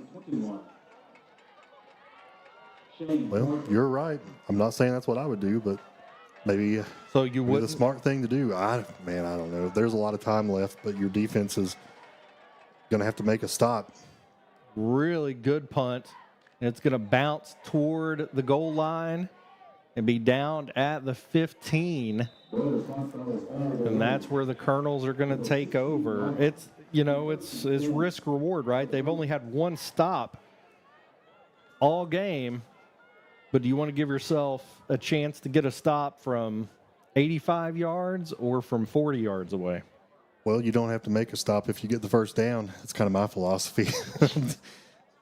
Some might say I'm a little reckless, though. You're just kicking papers off the deck. Like, what are we doing here? I don't know. You live recklessly. 1st and 10 Colonels at their own 15-yard line. Parker deep in the I formation. 2 tight ends. 1 split to the left. Eagles got a lot of people in the box. Let's see if they can stop Parker up the middle.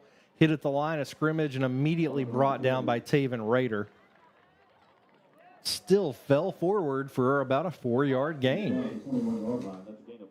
Just not getting to him before he gets those 4 or 5 yards. What can you change defensively, schematically, John, to be able to get to him 1 step faster?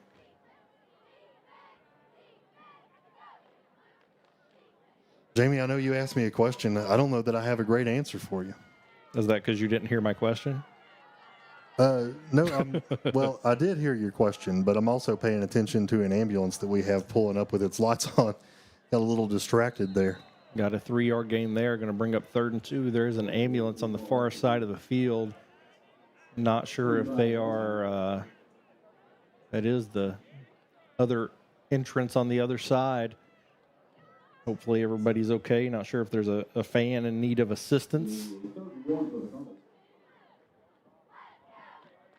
It's also a shopping center over there they could be attending to. 3rd and 2 for the Colonels. A stop here could be huge for the Eagles. Be able to get the ball back because we're now under 4 minutes or under 5 minutes to go. We mentioned there's a lot of time on the clock, but the way they run this offense, that clock goes quickly, and now they're moving the sticks with the 1st down.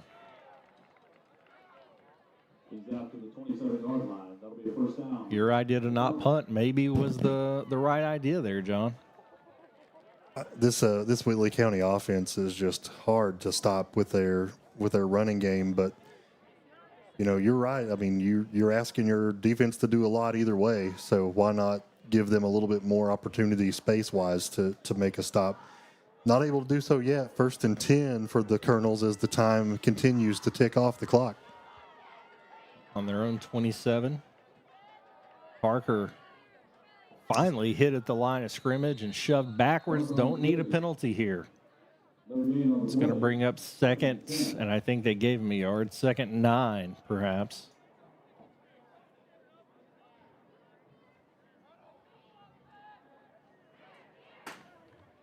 We're under 4 minutes to go. And while the Eagles' offense has been looking pretty strong aside from that last drive, we haven't seen them score quickly a lot. So you need to preserve any time you can when you get the ball back, as the Colonel's trying to run the clock. Under 3.5 now. Everybody in the box for the Eagles. Handoff. Nope. Play action. Puritan throws it deep, and it's incomplete. Hit him right in the breadbasket and caught and immediately dropped. That was Garrett Sharp. Sharp had a first down for sure if he's able to maintain possession of that ball. Big break there for the Eagles. They're going to bring on 3rd and 10. I would have bet the house that they would not have thrown the ball there. Obviously, an incompletion stops the clock, so a big break for the Eagles that they were able to get an incomplete pass there. Yeah, I mean, if it would have paid off by a reception, that was a well-drawn-up play. I mean, Eagles just loaded the box, so he had an easy 10, 15-yard pickup. Hands off to Parker. He's got a little bit of room, and he's going to break free for another touchdown. He is not getting caught, John. 3rd and 10, run up the middle for his 4th score of the game. Shane Parker, one of the best running backs we've seen all season, John, with his 26th touchdown of the season.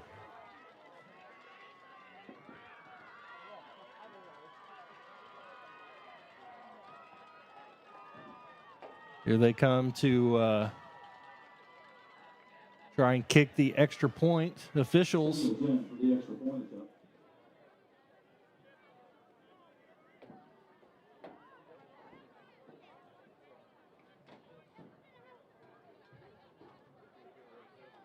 Officials continuing to be a bit confusing. They kick it, but they wave it off. Not sure what's happening here. John, you went to check the replay. What'd you see?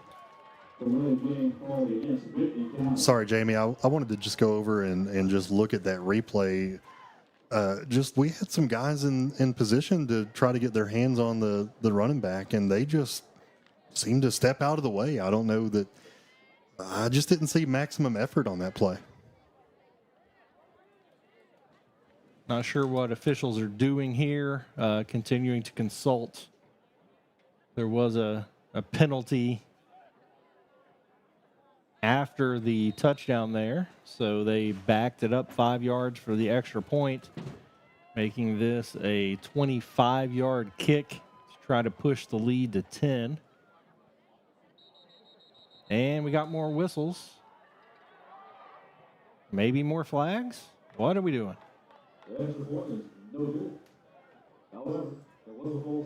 False start on the offensive side of the ball. Man, things just deteriorated for the Eagles. We were sitting pretty right after the half, up 10, and now just in the course of just not good football, now we're down 10. So it is going to be a 2-possession game regardless of this kick, and not a lot of time on the clock to score, let alone score twice. So we'll see how they adjust here. Bad snap. The kicker ends up with it, trying to make a play, and he is stuck by Preston Williams and Braden Hall. We're going to take a 1-minute break and come back for the Eagles' possession on WBON TV.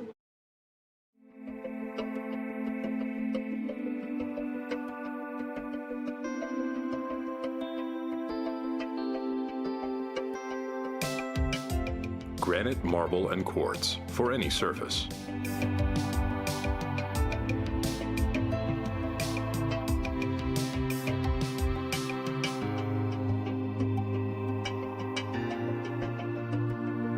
Make a lifetime commitment you won't regret.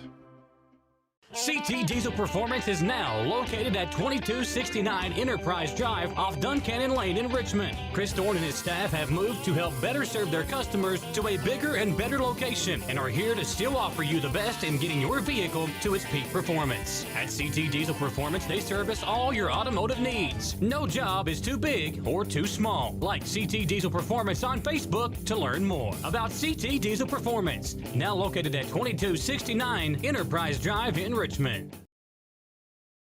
2 minutes and 49 seconds remaining as a quick turn of events has seen the Madison Southern Eagles go from leading by 10 to trailing by 9. It's been a turnover, a 3-and-out, and 2 huge runs from Shane Parker of the Colonels has put the Eagles in a bind here, John. We've seen the offense improve, but has it improved enough to get 2 scores here in the last 3 minutes? I think you'd be asking a lot. I mean, you're going to have a quick touchdown, a onside kick that goes your way, and another touchdown, Jamie. I feel like it's too little too late for the Eagles. Anything's possible, certainly, but the way they've been playing right now, it's not looking like that's going to be possible. Certainly a big ask for the Eagles, and there was some sort of penalty that we did not see called, but now they're kicking off from their own 25, so the Eagles should get decent field position here, depending on how this kickoff and kickoff return go. Coach Reimer bringing his players over to give one last level of instruction for the kickoff. There be a delay of game on the kicking team because it is taking a while to get them lined up.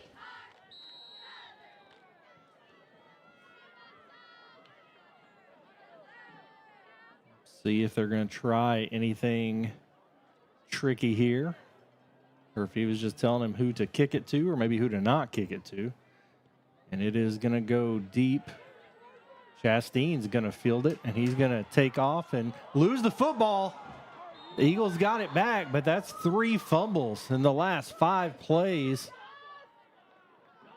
Tristan Brown jumps on it to save the day. Good field position for the Eagles, but just another example of playing with disaster there.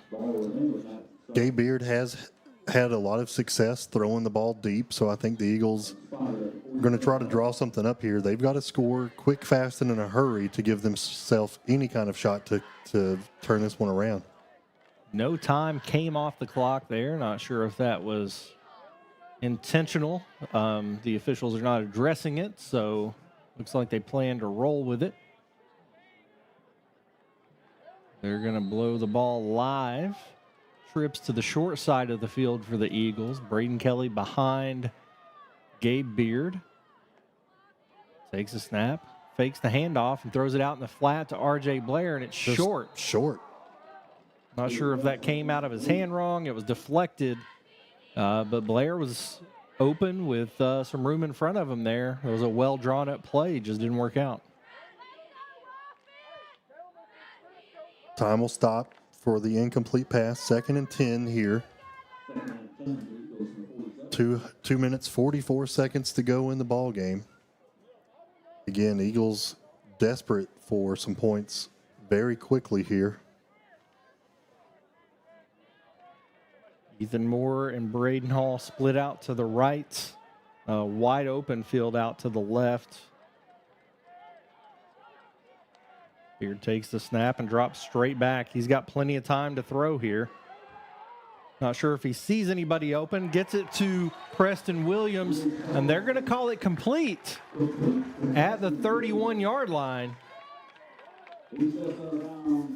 What a grab by Preston Williams. We're going to see that replay. Again, in high school, it's supposed to be 2 feet in bounds. Obviously, he didn't get a knee in bounds. Good job by Beard to scramble the throw. That's really close whether he got 2 down or not. Officials called it regardless, and he went out of bounds. Clock stops, 2:37 left. 1st and 10 at the 31.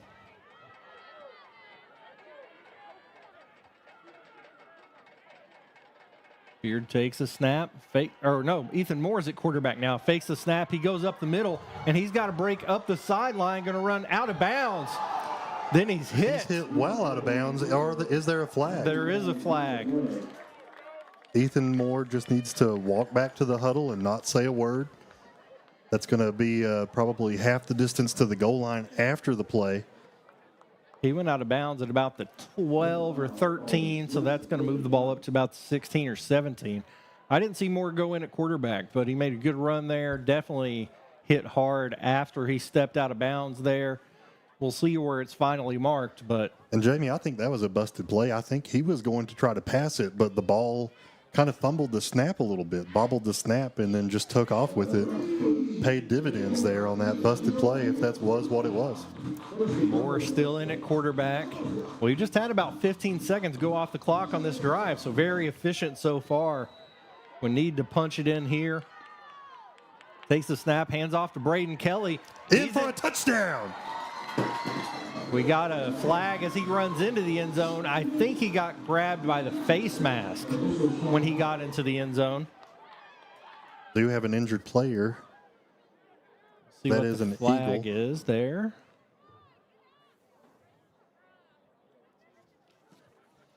I didn't see what happened with the injury. 51 on the roster I have is Gavin Combs. Combs is the one down, grabbing that knee. Not sure what happened. Still waiting on the play call.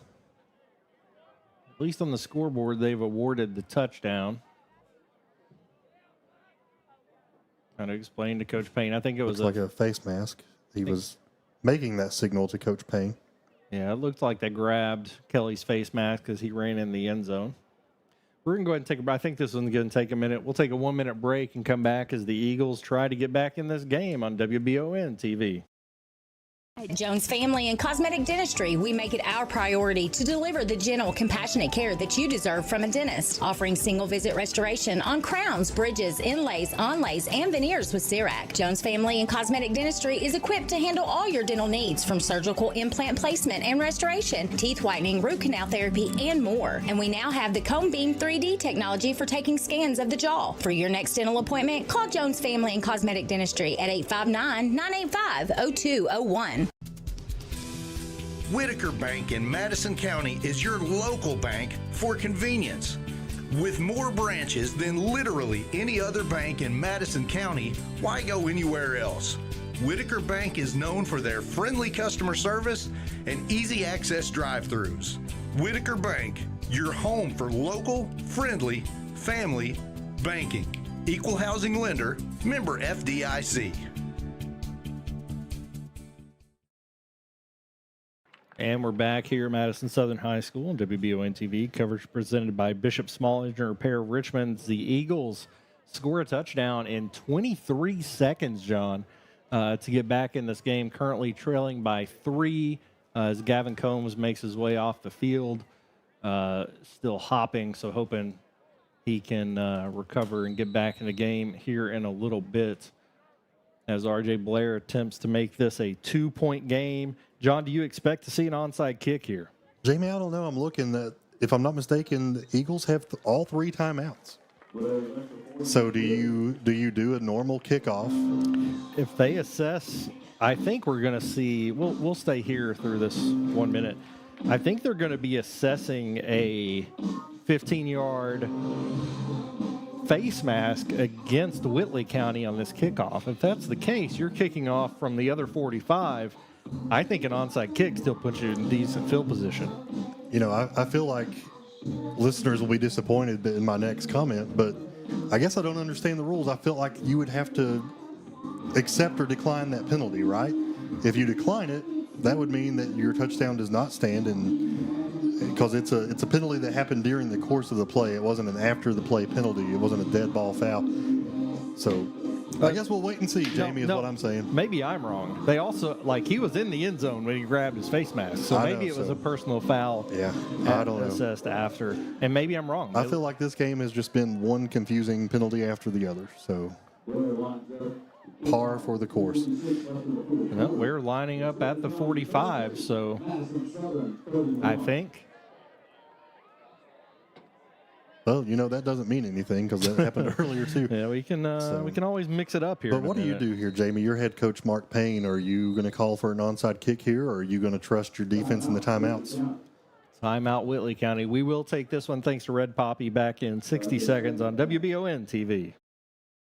Orthopedic and Sport Physical Therapy will help guide you on your road to recovery. It is our mindset, a spirit driven to excellence to help people heal faster and better. If you have pain or an injury, or you need experts in sports medicine, Orthopedic and Sports Physical Therapy is your best choice in rehabilitation, and you have direct access. In most cases, you do not need a referral to any of our 7 locations serving the region. Just give OSPTKY a call. Visit our website at osptky.com to find the location nearest you.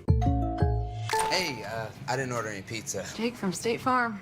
After you saved me so much dough on insurance with that Parker promo, I devised a promo for you. Here's the deal, Parker. State Farm offers everyone surprisingly great rates. Right. Pepperoni pockets, cuckoo crusties. There's no promo, it's just great rates. And a cider ranch. When you want the real deal, call State Farm agent Jerry Goebel in Richmond today. Like a good neighbor, State Farm is there. And we're kicking it off from the 45. The Eagles lined up for an onside kick, and here they come, and they end up pooching. It looks like it's going to go deep and take a bounce. Parker's going to pick it up at about the 13, reverse field. He's got some blockers. He's going to be brought down at the 30. Whitley County lined up for the onside kick. There was nobody back deep. Southern looking to the sideline, and they decided to do a pooch kick to the empty backfield. Parker's able to run back there and grab it. So you have 3 timeouts if you're the Eagles. Whitley County has the ball, 2 minutes and 17 seconds left.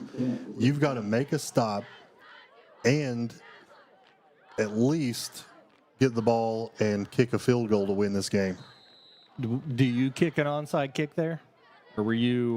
Would you have done I think I do what they did and use my timeouts here, and just pray that you can stop them in 3 plays and get the 3 and out.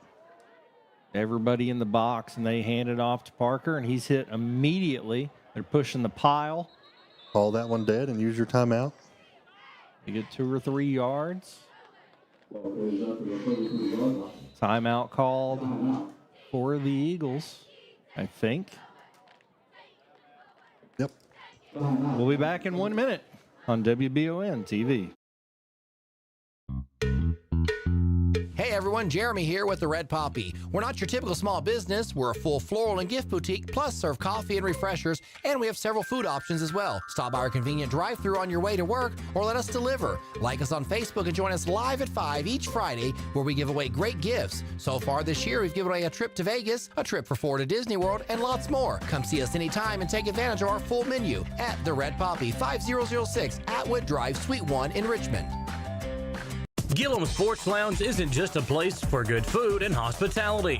It's about gathering with family and friends, satisfying those taste buds, and cheering on your favorite team.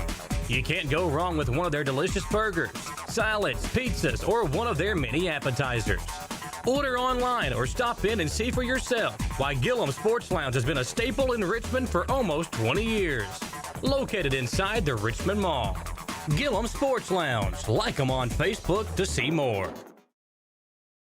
2nd and 8 for the Whitley County Colonels here at Madison Southern High School. 2:05 remaining in the ball game. Eagles have to get a stop, get the ball back, and score as they trail currently 33-31. All of the Eagles up in the box trying to get a stop here. They hand off to Parker off right tackles. He's hit immediately.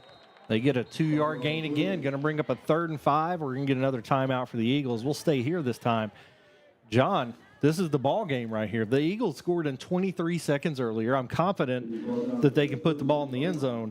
But if the Colonels get a first down right here, the Eagles will be out of timeouts, and it's going to be tough to make anything happen. Yeah, I think this is make it or break it right here. This is your ball game. But again, man, they get another 2 or 3 yards here. That makes it 4th and really short. You've done nothing but run the ball for positive yardage if you're the Colonels, so you might try to go for it. I don't know your punting situation, but because Blair is a solid field goal kicker, I don't know if he can take that risk. Yeah, I think you you're right. punt I it think away. you punt it and just trust your defense. But, man, I tell you what, this is the Eagles have done – so far they've done everything they've needed to do to get back in this ballgame. Of course, they shouldn't have done what they did to get themselves in this situation, but at least they're playing with heart and with strain right now. And this is big, Jamie. Do you do any razzle-dazzle here? I would expect Southern to load the box. This is where I would watch for a pass to the flats. I don't know, even worse than a punt here, I think if you're Whitley County, is to throw an incomplete pass, because then you give the ball back and they have another timeout. I think you run the football, make them burn that last timeout, and if you don't get the first down, you punt it. See what they do. Well, we got a flag. If this is a big flag. I didn't see if they jumped or not. Offense. Usually they don't blow it dead if it's the defense. It's the defense. And they blew it dead. And that's going to give them a first down. Wow. They're going to say somebody was maybe lined up in the neutral zone again, which you usually don't blow dead in that situation. That might have been the ball game, Jamie. That's a first down, only one timeout left. And you've got 1 minute, 53 seconds to go.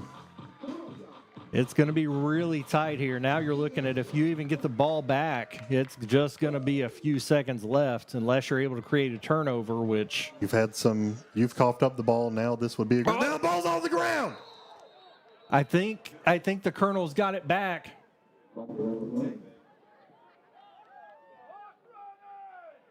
Ooh, boy. They're going to start the clock back. Sorry, I screamed in your ears. I just got really excited. Coach Payne not going to use a timeout right now, it looks like. So they're going to let the clock run. It's got 29 more seconds left. So if they're lucky and there's no more movement with the football, the Eagles are looking at getting it back with about 30 seconds, maybe 20 seconds left. We have seen this offense score quick, fast, and in a hurry, but they've got to get the ball back before they can have an opportunity to do that. 1:17 left on the clock. Colonel's lighting up. They got 8 on the play clock. Going to let it run all the way down. Jordan takes the snap, hands off to Parker. Braden Kelly takes him down. I nearly stripped the ball there. Now we're going to take the timeout. Timeout Eagles. 1 minute on the clock. 3rd and 6. We'll be back in 60 seconds for the rest of the game on WBON TV. At the Galaxy Bowling Center and Champions Bar and Grill, we have activities galore, including video games, bowling, pool, delicious food at Champions, plus karaoke and live entertainment 7 days a week. Enjoy the climate-controlled patio, watch NFL football, and your Kentucky Wildcats all season long. The Galaxy Bowling Center and Champions Bar and Grill, just off exit 87 at 1025 Amberley Way in Richmond. At First Franklin Financial, we make loans for living, offering personal loans from $600 to $15,000 with fixed rates, flexible terms, and payment plans to fit any budget. And with same-day approvals, you can get your money right away. The next time you need a little financial help, First Franklin Financial is here for you. Visit oneffc.com to learn more.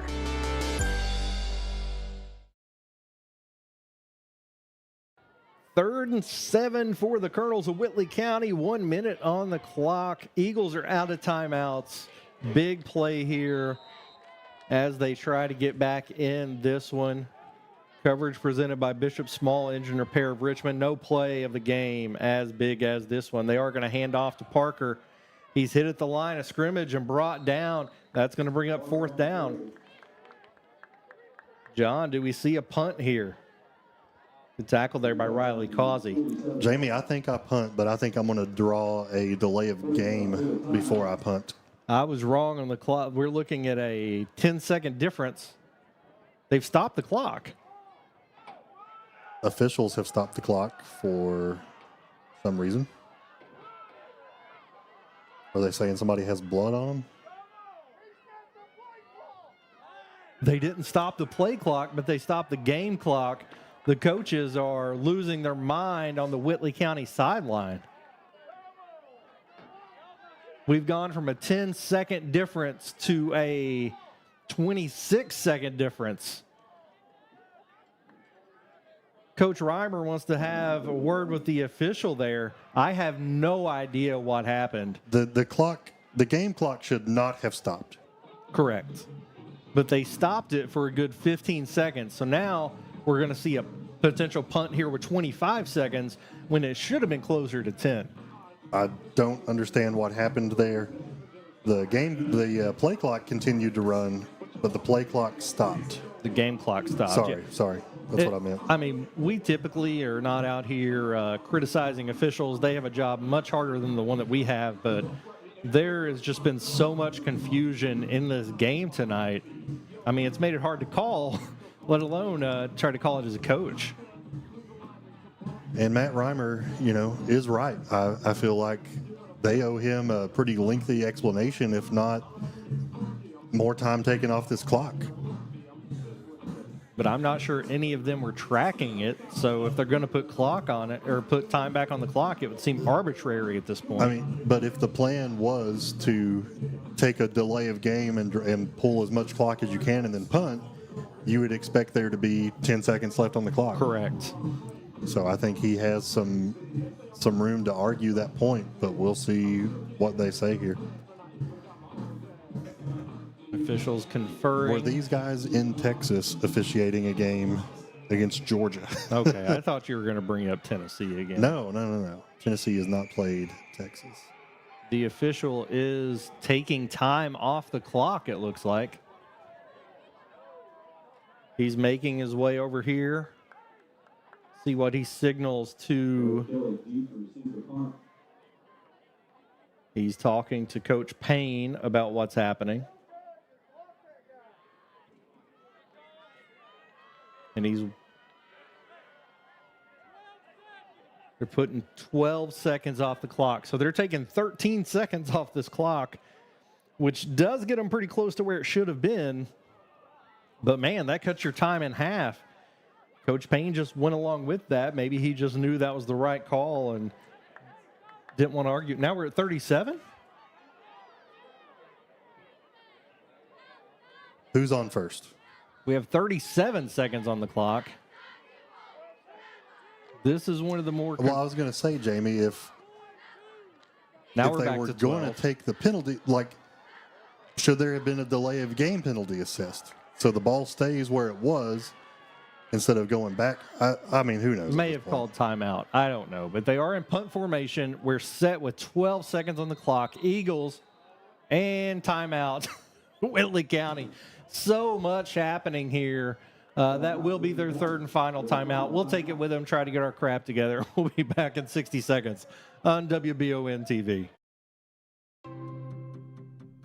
Pruitt & Sons Auctioneers have over 24 years experience in the auction industry. Whether you're selling real estate, personal property, or liquidating your assets, Pruitt & Sons can help take your property to auction and walk you through the process. Serving all over Central Kentucky, visit PruittAuctioneers.com.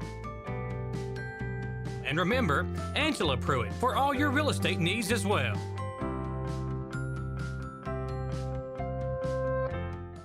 If you need a chiropractor but thought you couldn't afford it, the Joint Chiropractic in the Richmond Center has you covered. Your first visit only costs $29 and includes a consultation exam and your first adjustment. So what are you waiting for? The Joint Chiropractic is open nights and weekends for your convenience, and there's no appointment required, plus no insurance hassles or co-pays. So come see the friendly, talented staff at the Joint Chiropractic in the Richmond Center.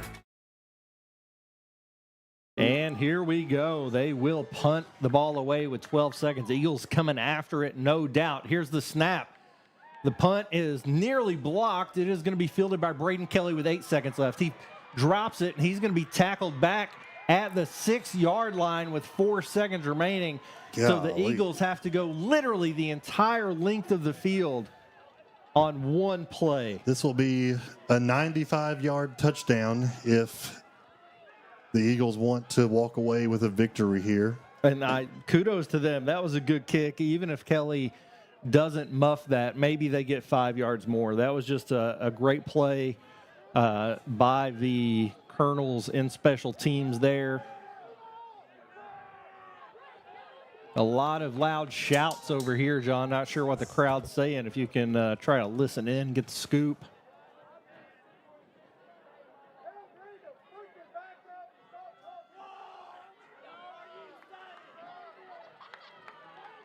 A lot of chirping out there from the fans, John. Who they chirping at? Who knows at this point? Well, let's just say it's us. Beard throws. We got a hook and ladder. Preston Williams comes out with it.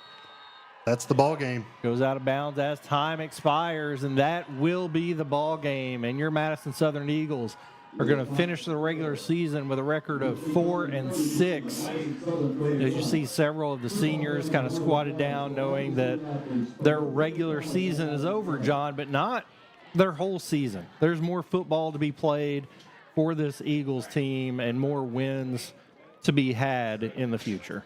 They will face South Laurel next week here at home in Madison County. And tough loss here tonight. They played with strain. They played with effort. Ultimately just gave up too many plays. Too many penalties cost them dearly. So they're going to walk away 4-6 for their regular season. We'll go ahead and jump into the Chenault Vineyards post-game show for your next event or just for a lovely night out. Check out ChenaultVineyards.com for their schedule and their offerings. John, it was a back-and-forth game the entire time. The Eagles with a turnover really, and you can't blame the loss all on one play, but that was when things kind of shifted. The defense kind of let up a little bit, but kudos to this Whitley County team for sticking to their game plan and running the ball at will all night. Parker is just a phenomenal young athlete. It's going to be exciting to see how he does with his future. He's a junior, one more year here for the Whitley County Colonels, but all is not lost for the Eagles. Of course, you would like to have that one under your belt. You'd like to end the regular season split 50-50, 5-5. That's not how it played out, but they do have South Laurel. The season is not over, and if you want to play more football, you've got an easy path to do so. Come out next week, beat South Laurel in advance. We will have coverage of that game this on WBON next week, so make sure you check here for that against South Laurel. That's the first round of the playoffs. So by finishing second in the district, the Eagles earned a home playoff game, and that's when they will host the Cardinals from London, and we'll be here for that coverage. John, we got to name a CT Diesel Performance Player of the Game. Obviously, for Whitley County, Parker scored 4 touchdowns. He has 26 on the season. The Eagles, who would you name as the player of the game wearing orange out there tonight? You know, I don't want to do a self-fulfilling prophecy, but I feel like Braden Kelly just continues to come out and play with 110% effort, 130% heart. Just comes up short tonight, but you couldn't ask for more effort and just gave it his all, but just comes up short. But I'm still going to give it to Braden Kelly. But you know what? I'm going to change course a little bit, Jamie, because Braden Hall kind of had a stellar game tonight too. So if those two could share the CT Diesel Performance Players of the game, that would sit just right with me. Yeah, I think there was a great performance by several offense and defense tonight. R.J. Blair played great in special teams. Gabe Beard threw the ball really well and really took care of the ball. So a lot of good productive effort by the Eagles this week. Next week, they're going to face a completely different type of team. The Cardinals throw the ball all over the field and try to put a lot of points on the board, whereas this week we saw the Colonels come up here and run the ball and run the clock. So the Eagles start preparation for the playoffs right now, and we will be here to cover that. Big thanks to go ahead. Yeah, also just want to point out that next week Madison Central will have a game. They will face Tates Creek in the first round of the playoffs for their division. That should be a good game as well. Yep, that will be up at Tates Creek. So stay locked in on all the stations of Wallingford Broadcasting to see all of our coverage of local teams. and we look forward to bringing you more coverage.